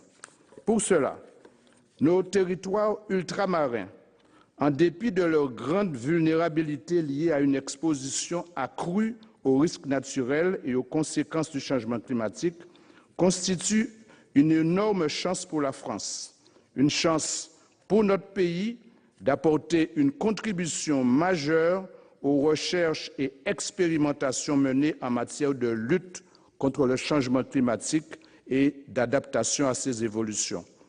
Et ceci est vrai dans tous les domaines. Par exemple, l'agriculture, par l'adoption de modèles agricoles plus résilients, le développement du jardin créole, qui permet de réduire les émissions de gaz à effet de serre, cher au docteur Henri-Joseph de Phytobocase et Osier Lafontaine de l'INRA, les énergies renouvelables, solaires ou marines et la valorisation des déchets, je pense notamment à la gestion de la biomasse, aux recherches en matière de phytopharmacopée. L'exemple des sargasses est probant en la matière. En effet, les conclusions du groupe de travail sargasses ont démontré l'étendue de leur potentiel de valorisation, en particulier en pharmacologie et pour l'industrie cosmétique. L'adaptation des espèces végétales ou animales, les dispositifs de sauvegarde des populations et la mise en place de réseaux d'aide régionales lors de catastrophes naturelles, pour ne citer que cela. Les projets innovants et les réalisations foisonnent dans nos Outre-mer et nous les avons mis en exergue dans notre rapport. Aussi, nous avons pris le soin d'étudier les politiques publiques menées en matière de coopération décentralisée. Notre groupe de travail, avec la contribution des meilleurs experts, a pu identifier la problématique centrale qui est celle de la sauvegarde et de la valorisation des biodiversités ultramarines. Le tout dans le respect de la diversité culturelle, car les ultramarins connaissent bien et respectent leur territoire, et nous ne réussirons à impliquer fortement les territoires qu'en sensibilisant leur population. Il y a donc une dimension éducative de première importance. Pour conclure, et comme c'est très bien formulé dans l'exposé des motifs de la résolution, je me permettrai d'en reprendre les termes. La COP21 est le moment de mettre toute l'humanité en marche pour sa survie, États, citoyens, société civile et territoire, et fort du rapport que nous avons présenté, je peux vous l'affirmer, les Outre-mer sont en ordre de bataille pour relever le défi climatique. Je vous remercie. La parole est à M. Jean-François Husson pour le groupe Les Républicains.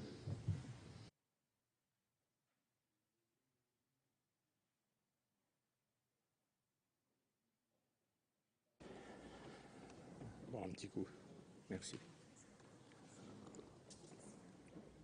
Monsieur le Président, Madame la Ministre, mes chers collègues, comment peut-on encore douter du rôle déterminant des territoires dans la lutte contre le changement climatique? C'est par cette élémentaire interrogation que je souhaite débuter. Le territoire, cette expression pourtant simple, recouvre deux acceptions. La première, fruit de son étymologie, désigne la terre et les ressources qui lui sont attachées, ressources dont l'homme ne s'émancipera jamais. La seconde acception, plus moderne, désigne le territoire sur lequel s'exerce une administration, un pouvoir, une souveraineté. La réponse au changement climatique se trouve donc précisément ici. Il faut que les pouvoirs publics, États, collectivités territoriales, acteurs s'emparent à nouveau des enjeux de l'aménagement du territoire. Parce qu'aménager un territoire, c'est organiser la place de l'homme dans son environnement, c'est aussi réfléchir à la répartition des lieux de production et des lieux résidentiels, c'est en rationaliser les transports et c'est enfin encadrer l'exploitation des ressources. Avant de m'attarder sur les moyens que nous devons mobiliser et donc participer à l'échange que nous propose d'avoir notre collègue Jérôme Bignon, il me faut revenir sur le postulat de départ auquel ensemble nous devons souscrire. La période 1983-2012 fut probablement la période de 30 années consécutives la plus chaude des 1400 dernières années dans l'hémisphère nord. Cette affirmation, c'est celle qui se trouve en propos liminaire du 5e rapport du GIEC. Or, si de tout temps le climat a évolué au gré de causes naturelles plus ou moins fortes, qu'il s'agisse de l'activité solaire, de variations orbitales de la Terre, de l'activité volcanique ou de déplacement des continents, nous pouvons affirmer, sur la base d'un large consensus au sein de la communauté scientifique, que pour la première fois, les activités humaines participent au réchauffement climatique. Pour être tout à fait précis, les activités humaines viennent renforcer un phénomène naturel de telle manière que nous observons aujourd'hui une accélération du réchauffement des océans et des zones terrestres. Certes, il n'est pas possible de dire quelle est la part exacte du réchauffement climatique anthropique dans le réchauffement climatique. Pour autant, nous avons suffisamment d'éléments pour dire que les émissions de gaz à effet de serre d'origine humaine participent très largement à ce réchauffement climatique, de telle sorte que nous avons aujourd'hui encore la possibilité de contenir ce réchauffement climatique. J'en profite pour dire un mot sur le niveau de confiance que nous pouvons accorder aux travaux scientifiques conduits par le GIEC.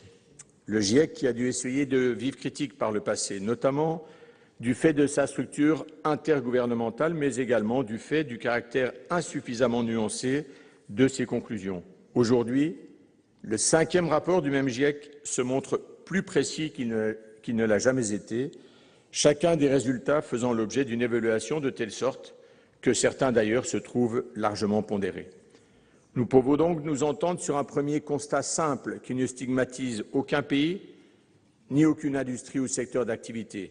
L'homme accélère le réchauffement climatique par les rejets de gaz à effet de serre consécutifs à ses activités, vapeur d'eau, dioxyde de carbone, méthane, protoxyde d'azote ou ozone, auxquels il faut ajouter ce que l'on appelle les hydrocarbures halogénés. Mais au-delà des niveaux d'émission de ces différents gaz à effet de serre, se pose un autre problème connexe et sans doute plus palpable pour nos concitoyens, celui des polluants atmosphériques et de la détérioration de la qualité de l'air. J'ai eu l'honneur de présider cette année la commission d'enquête sur le coût économique et financier de la pollution de l'air, qui a débouché sur l'adoption à l'unanimité d'un rapport présenté avec ma collègue Leïla Aïchi. Au terme de ce rapport, nous avons formulé 61 propositions qui touchent aussi bien l'évaluation ou la prévention de la pollution de l'air que des solutions pour endiguer ce phénomène. Mais nous sommes d'abord partis d'un constat édifiant. Le coût économique et financier annuel pour la France de la pollution de l'air dépasse les 100 milliards d'euros. Or, à bien des égards, le phénomène de la pollution atmosphérique doit être analysé concomitamment avec la problématique plus vaste des émissions de gaz à effet de serre. Ces deux phénomènes ont une origine commune, les activités humaines au sens large, avec des responsabilités partagées également par trois secteurs d'activité, les transports, l'industrie et l'agriculture. Des secteurs qui sont à la fois émetteurs de CO2, qui favorisent le réchauffement climatique anthropique, et en même temps émetteurs de polluants atmosphériques, dont les particules fines qui ne sont pas sans conséquences sur la santé humaine, certaines étant même cancérigènes. Les réponses que nos territoires devront apporter au réchauffement climatique auront donc un certain nombre de points communs avec celles qu'il faudra apporter à la pollution atmosphérique. Pour en revenir aux territoires, un mot d'abord sur les territoires de nos partenaires internationaux que nous accueillerons à partir du 30 novembre. Je souhaiterais évoquer plus particulièrement le financement de la lutte contre le changement climatique et plus particulièrement les aides que les pays riches ou en transition peuvent apporter aux pays les moins avancés. Pour davantage de précision, je ne peux que recommander la lecture du rapport d'information de nos collègues Fabienne Keller et Yvon Collin au titre évocateur « Financement climat, : n'oublions pas les pays les plus pauvres ». Comme mes collègues, je souscris à l'idée selon laquelle il n'y aura pas de lutte efficace contre le changement climatique si nous ne disposons pas d'un outil financier qui permette de mener des actions dans les pays les moins développés. Aujourd'hui, il est quasiment impossible de leur demander des efforts tant qu'ils n'auront pas amorcé leur transition économique. Je ne saurais donc dire si les 100 milliards de dollars annuels sont absolument suffisants. Je ne saurais dire également si la France, à l'instar d'autres pays développés, possède aujourd'hui les moyens de mener la diplomatie écologique qu'elle espère développer.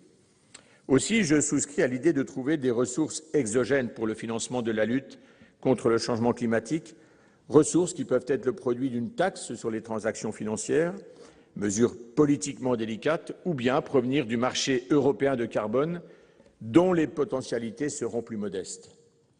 Aussi, et compte tenu des blocages qui subsistent dans les négociations sur ce problème spécifique du financement de la lutte contre le réchauffement climatique dans les pays les moins développés, je ne me prononcerai pas à cet instant sur les équilibres financiers qui doivent être trouvés.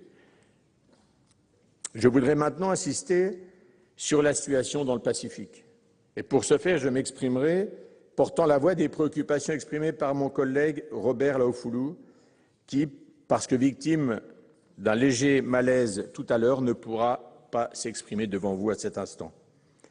Avec une montée des eaux même modérée, de nombreuses îles du Pacifique seront englouties, tandis que les autres seront amenées à revoir leur organisation traditionnelle qui a toujours privilégié jusqu'à présent la fixation de la population sur les côtes, près des palétuviers pour le ramassage des coquillages, des récifs pour la pêche, des taraudières pour l'alimentation.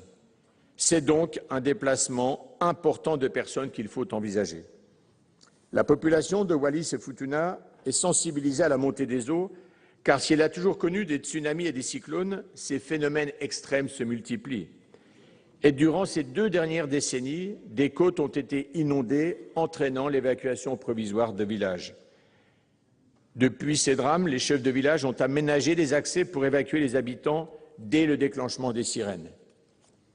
Un autre problème qui menace Wallis et Futuna est la question de l'eau douce. La préservation de la nappe phréatique face à la montée du niveau de la mer est quasiment impossible. Le secteur primaire sera le premier à en souffrir. Par exemple, les taraudières disparaîtront car l'eau de mer se substituera à l'eau douce. Ainsi, outre le déplacement des populations vers les parties hautes de nos îles, la submersion des côtes aurait des effets dramatiques sur la fragile économie des îles océaniennes. À Wallis comme à Futuna, il existe plusieurs points hauts. Mais que dire de Tuvalu, Kiribati, Marshall, Tokelau, qui sont à moins d'1 mètre au-dessus du niveau de la mer? Ces États sont condamnés à disparaître. Face à cet engloutissement qui semble inéluctable, Kiribati a ainsi acheté 2400 hectares de terre à Fidji. D'autres propositions de rapprochement apparaissent, avec l'idée récurrente que les populations des îles les plus menacées devraient, au nom de la proximité culturelle et géographique, être prioritairement accueillies dans la zone, donc dans les îles disposant de terres en hauteur. Cette idée, certes généreuse et que nous avons vu germer dans des rapports d'organismes publics français, n'en serait pas moins déstabilisatrice, et nous insistons à cet instant auprès du gouvernement pour que la France ne prenne aucun engagement d'accueil de migrants climatiques dans ses collectivités d'outre-mer sans avoir sollicité l'accord préalable des dites collectivités. Quoi qu'il en soit, les solutions régionales, les rapprochements, les rachats de terres ne sauraient exonérer les grandes nations industrialisées de leurs responsabilités. Les îles et archipels du Pacifique doivent porter ensemble le combat contre l'émission des gaz à effet de serre et tenter de convaincre les pays grands producteurs de CO2 de leur nécessaire solidarité à l'égard des îles dont ils menacent l'existence même par leur développement économique. La demande de compensation portée par les gouvernants des îles du Pacifique est légitime. Mais pour que les petits territoires océaniens se fassent entendre face aux géants producteurs de CO2, Chine, États-Unis, Inde, ils doivent aussi compter sur l'appui de grands acteurs internationaux comme la France, puissance du Pacifique par le biais de la Nouvelle-Calédonie, de la Polynésie française et de Wallis et Futuna. La volonté de notre pays de faire réussir la COP21 à Paris à la fin de l'année est un atout sur lequel les îles océaniennes doivent s'appuyer pour faire comprendre au monde que la montée des océans concerne toute l'humanité, car ce qui menace les îles du Pacifique maintenant pourrait menacer demain bien d'autres régions du monde si rien n'était fait. Un dernier mot, enfin, sur nos territoires de la France métropolitaine et sur le retour d'une nécessaire et véritable politique d'aménagement du territoire, chose que nous n'avons pas vue depuis un certain temps, et je pense plus particulièrement à l'époque des Trente Glorieuses. Certes, des réflexions sont menées, des plans ou des schémas élaborés et des infrastructures construites. Pour autant, je note que les pouvoirs publics ne veulent pas refonder les paradigmes qui fondent notre politique d'aménagement du territoire. L'apport des nouvelles technologies de l'information et de la communication n'est pas appréhendé. La question du volume des déplacements des personnes est trop marginalisée lorsqu'elle n'est pas parfois ignorée par les véhicules législatifs, qu'il s'agisse d'ailleurs des lois Grenelle ou de la loi de transition énergétique. La valorisation des ressources, enfin, est trop absente de nos réflexions économiques. Enfin, nous ignorons, parce que nous comprenons trop mal cette mondialisation des échanges, que les territoires ont vocation à conserver autant que possible une autonomie énergétique, concept qui ne sera que renforcé par le développement des énergies renouvelables et de l'économie circulaire. Pour conclure, je souscris pleinement à l'esprit qui a présidé à la conduite des travaux de ce groupe de travail sur les négociations climatiques présidé par notre collègue Jérôme Bignon. Oui, la diplomatie environnementale est importante. Oui, il est temps que des mécanismes internationaux de vérification et même de sanctions soient enfin élaborés. Oui, et enfin, il nous faut un accord à Paris pour le 11 décembre. Je vous remercie. Oui, la parole est à Monsieur Hervé Poher pour le groupe socialiste et républicain.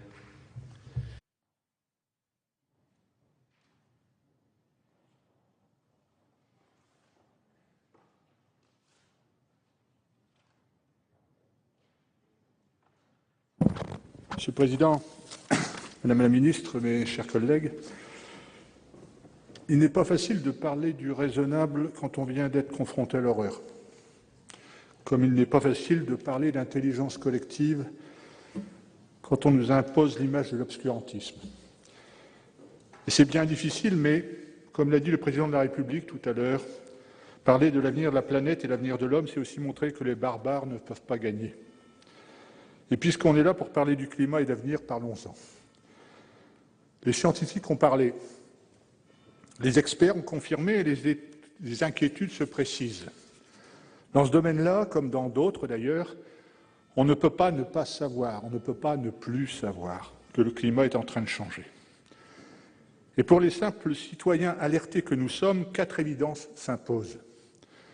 Première évidence, dans toute l'histoire de l'humanité, rares sont les périodes où l'homme a osé faire le bilan de son passé pour définir un véritable chemin pour son avenir, sachant pertinemment que cet avenir dépendait de lui et presque entièrement de lui. Je ne vois que 2 périodes porteuses de telles interrogations. Dans la décennie après 1945, quand l'humanité a réalisé les dégâts possibles d'un emballement nucléaire. Du coup, on a inventé la dissuasion nucléaire.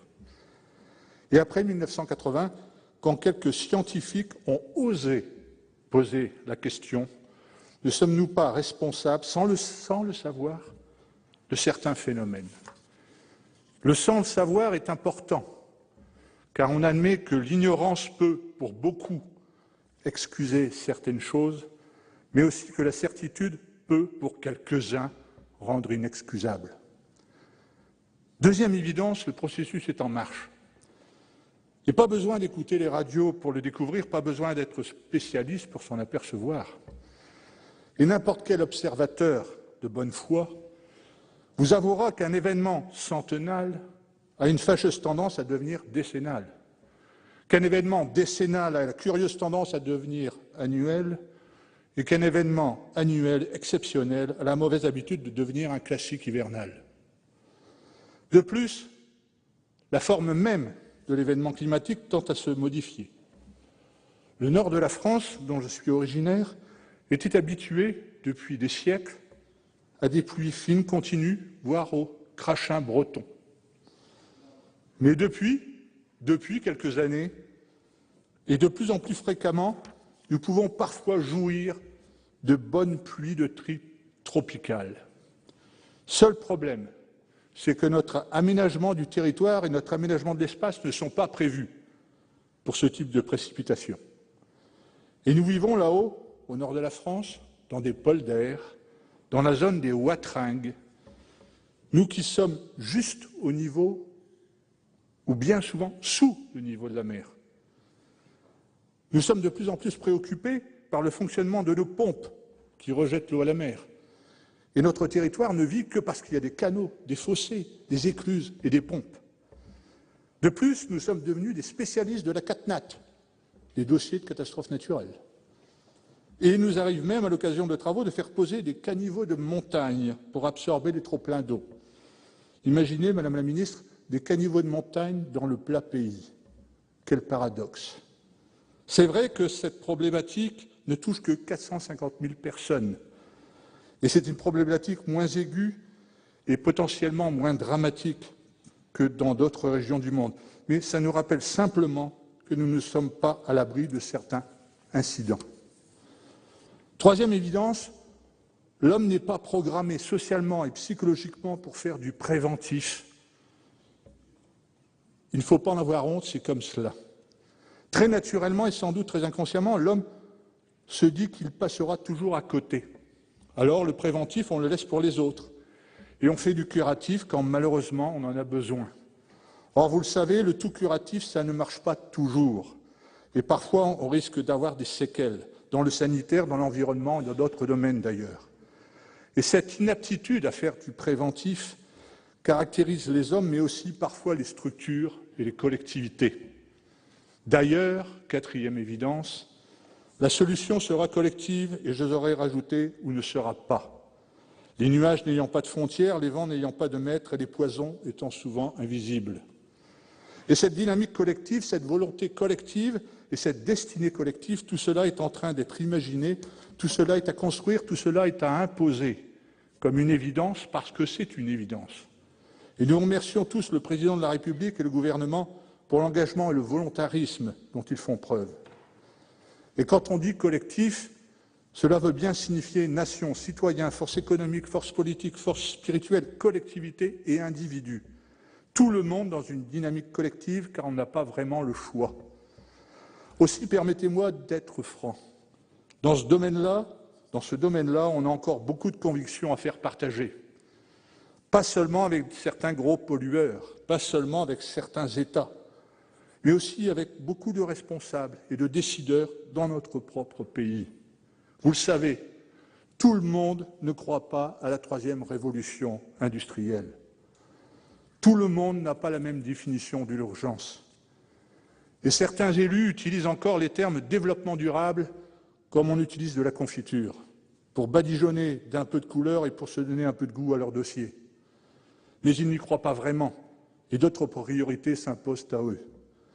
Et là, vous avez encore beaucoup de travail sur le métier, sachant que l'on ne peut pas se passer de tous ces acteurs, de tous ces relais, de toutes ces collectivités, de toutes ces ONG qui sont sur le terrain et qui savent aussi inventer, créer et avancer. Madame la ministre, chers collègues, la première chose qu'on apprend quand on est étudiant en médecine, c'est un réflexe intellectuel. Signe, diagnostic, traitement, avec une démarche bien établie pour faire le diagnostic. Or, notre Terre n'est pas en grande forme. Certains voudraient nous faire croire qu'elle est un peu hypocondriaque. C'est faux, la Terre n'est pas une maladie imaginaire. Les signes sont de plus en plus évidents depuis quelques décennies. Les examens cliniques et paracliniques ne font que confirmer le mal et l'origine du mal. Reste à persuader la malade qu'elle doit se soigner, qu'elle peut se soigner, qu'elle peut limiter les séquelles et qu'elle doit être désormais plus prudente et plus raisonnable. Cela semble une évidence pour nous tous, mais on sait, en médecine du moins, que les malades sont parfois plus difficiles à combattre que les microbes. Merci. Merci. La parole est à Madame Annick Girard, secrétaire d'État chargée du développement et de la francophonie.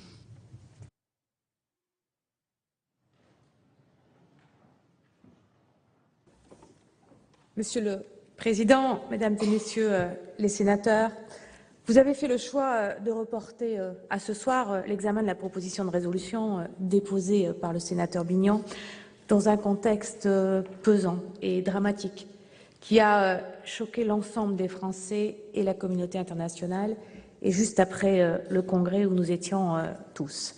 Ce choix, je veux le saluer car il montre que rien, et encore moins la barbarie terroriste, que rien n'ébranle les institutions de la République. C'était le sens du discours empreint de gravité tout à l'heure du président de la République devant le Congrès. Malgré le deuil que nous portons tous, malgré la douleur et nos pensées permanentes pour les victimes et leurs familles, la République est debout. Et notre République s'apprête aujourd'hui à accueillir ce grand rendez-vous international sur le climat, la COP21. Ce grand rendez-vous, bien sûr, il se tiendra. C'est le choix du gouvernement, car c'est une action indispensable pour lutter contre le dérèglement climatique. La COP21 se tiendra avec des mesures de sécurité renforcées pour l'ensemble des participants, mais aussi l'ensemble des Franciliens. Nous sommes bien entendu, avec tous les ministres concernés, en train d'évaluer aujourd'hui le dispositif de sécurité et toutes les mesures nécessaires seront prises pour garantir la sécurité de ce grand rendez-vous. Alors, venons-en à la proposition de résolution en débat ce soir. L'étymologie du mot territoire les place au cœur des questions d'environnement. La Terre, notre planète, c'est bien l'objet qui nous anime dans ces quelques jours qui nous séparent de la COP21. La planète, notre maison commune, et ses habitants, les terriens, se trouvent confrontés, vous le savez, Mesdames et Messieurs les sénateurs, vous l'avez dit d'ailleurs, à un défi majeur, celui du dérèglement climatique. Cette menace, elle pourrait rendre certains des territoires inhabitables, au sens propre. Par exemple, en effaçant de la surface du globe certaines îles du Pacifique et en créant, par leur nombre croissant, une nouvelle catégorie de réfugiés les réfugiés climatiques auxquels nous devrons apporter obligatoirement des réponses. Cette menace, si elle se concrétise, si nous n'agissons pas, elle pourrait faire de cette terre qui nous fait vivre grâce à ses richesses, notamment agricoles, un espace inhospitalier, source de conflits, nous le savons, et de crises majeures. La semaine dernière, la Banque mondiale a publié un nouveau rapport inquiétant. Ce rapport évalue à 100 millions de plus le nombre de pauvres vivant sur la planète si nous n'agissons pas, c'est-à-dire si nous échouons à limiter le réchauffement en dessous de 2 degrés. Face à cette menace, la mobilisation de toutes les énergies sera nécessaire. Dans ce contexte, la résolution que vous proposez, Monsieur le sénateur Bignon, met en lumière le rôle des territoires pour la réussite de l'accord de Paris sur le climat. Je veux saluer votre choix, qui, loin de se limiter au constat, appelle à l'engagement de tous les territoires pour la réussite de la COP21. Les territoires sont en effet en première ligne face au dérèglement climatique. Ce sont leurs élus qui, au quotidien, pensent le développement économique, la protection de l'environnement, le bien-être des populations face aux menaces du climat. Cela est valable en France. Oui, Monsieur Poher, cela est valable en France, en métropole comme dans les Outre-mer, où de nombreux territoires font face aux aléas climatiques, comme les sécheresses qui pèsent sur les revenus des agriculteurs, ou la montée des eaux, ou encore, dans des moments plus dramatiques, face aux pluies diluviennes, aux cyclones, qui trop souvent provoquent des dégâts majeurs et malheureusement des pertes humaines.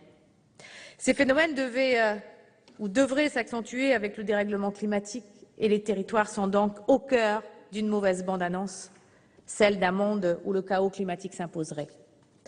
Dans les pays du Sud, le constat est le même et parfois encore plus sévère. La pauvreté est en effet une vulnérabilité de plus qui les accable. Dans les territoires du Sud qui sont les plus exposés aux conséquences actuelles du dérèglement climatique, et je vous le rappelle, des territoires qui ont le moins pollué et où les élus se démènent pour construire un monde sans carbone et sans pauvreté. Mais face à l'érosion côtière au Sénégal, aux menaces de super typhons aux Philippines ou encore aux sécheresses à Niamey ou au Niger, oui, Monsieur Collin, les territoires du Sud vulnérables ont plus que jamais besoin de notre solidarité. Cette solidarité, c'est un des grands enjeux de l'accord de Paris.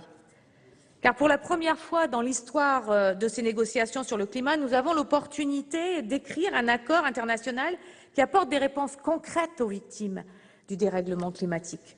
Nous avons la possibilité d'inscrire l'adaptation, c'est-à-dire toutes les mesures qui peuvent aider nos concitoyens à faire face aux conséquences du changement climatique, et de mettre cette question de l'adaptation tout en haut de notre agenda, comme nous le demandent d'ailleurs les pays les plus vulnérables. L'adaptation, c'est une des actions de lutte contre le changement climatique qui ne peut être construite que sur les territoires et avec les territoires, répondant ainsi au besoin de protéger les populations. Mais le rôle des territoires ne s'arrête pas à jouer les boucliers face aux conséquences du dérèglement climatique. La proposition de résolution que vous examinez aujourd'hui rappelle le rôle central des territoires dans la réduction aussi des émissions de gaz à effet de serre. Parce que c'est dans la plupart des pays, au niveau des collectivités territoriales, que se déterminent les politiques d'aménagement du territoire, d'urbanisme, d'énergie ou de transport. C'est là que les élus doivent prendre leurs responsabilités et s'engager pleinement dans la réduction des émissions de gaz polluants. Cela a d'ailleurs de nombreux co-bénéfices, nous le savons, qu'il s'agisse par exemple de la réduction de la pollution atmosphérique ou encore, dans les pays du Sud, de l'accès aux bassins d'emploi pour les populations pauvres, rendu possible par le développement des transports en commun. Ces engagements, ils sont de plus en plus nombreux. Il faut s'en féliciter. Et c'est notamment pour les territoires que nous avons créé la plateforme Nazca, qui permet de collecter les engagements des territoires du monde entier pour le climat. Lors du sommet des villes et territoires de Lyon, que j'ai eu le plaisir et l'honneur d'ouvrir, de nombreux engagements très concrets ont été pris. J'ai notamment été impressionnée par le travail des États fédérés et collectivités territoriales qui ont lancé la déclaration pour des territoires en dessous de 2 degrés. Dessinant autour de la Californie, de Bade-Württemberg et de la région Rhône-Alpes, des territoires ou les territoires du futur, fonctionnant aux énergies renouvelables et repensant complètement l'aménagement des zones rurales comme urbaines. Ce rôle central des territoires dans la lutte contre le dérèglement climatique, il mérite reconnaissance et soutien. Cette reconnaissance, la France y travaille depuis de nombreuses années, membre du club des pays, amis des villes, à l'initiative d'un membre de votre Assemblée, à l'initiative donc de M. Ronan Dantec, que je veux ici saluer. Nous avons la possibilité, à Paris, lors de la COP21, de franchir une nouvelle étape dans l'implication des territoires dans la négociation sur le climat. Nous avons en effet lancé l'an dernier, avec Laurent Fabius et Manuel Pulgar-Vidal, le plan d'action de Paris à Lima, qui vise à faire connaître pleinement la contribution des acteurs non gouvernementaux dans la lutte contre le dérèglement climatique. Cette reconnaissance, si les parties de la Convention climat en conviennent, pourrait être effective dès l'an prochain. Les territoires seront bien entendu à l'honneur dans la COP21, vous le savez, avec en particulier un certain nombre de journées, la journée du 4 décembre à l'initiative de la maire de Paris, mais aussi lors de la journée de l'action, le 5 décembre, ou encore le 8 décembre, qui sera largement consacré aux actions et engagements des territoires. De nombreux élus de la ruralité viendront alors présenter leurs engagements. Des alliances comme celle des provinces du Canada, qui ont décidé de travailler avec la Californie et le Mexique pour mettre en place un marché du carbone, seront lancées. Cette reconnaissance sera une première dans l'histoire de la Convention climat.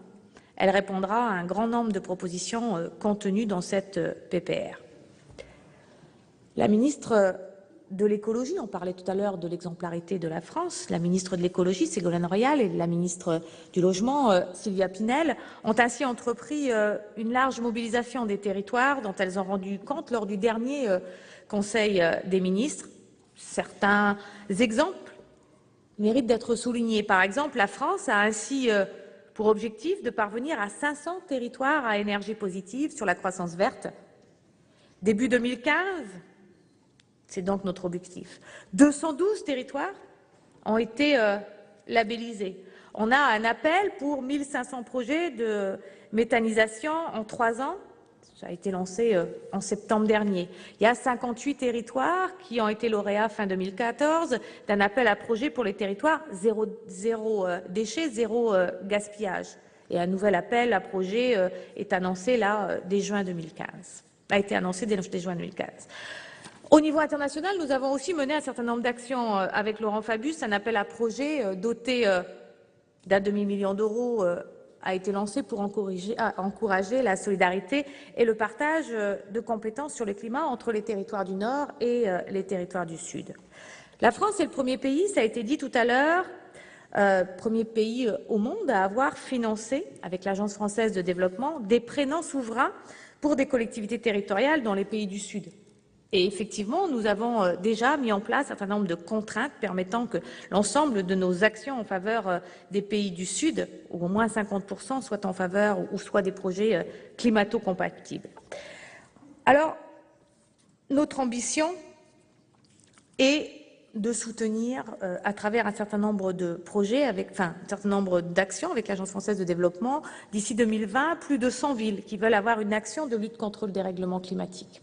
Nous travaillons sur ces projets et je crois que la coopération décentralisée est une des manières les plus efficaces, certains l'ont dit, de démontrer notre solidarité et d'agir pour la planète. Et c'est ça aussi qui est attendu à cette COP21, c'est d'agir concrètement et d'agir concrètement entre 2015 et 2020, puisque je vous rappelle que les décisions et le texte que nous allons négocier, comme l'accord, sera applicable à partir de 2020. Tout ça nécessitera un certain nombre de financements, j'y reviendrai, mais d'ores et déjà, pour s'adapter, pour répondre à ce défi, la France a décidé de modifier ou d'apporter une réforme à ces outils.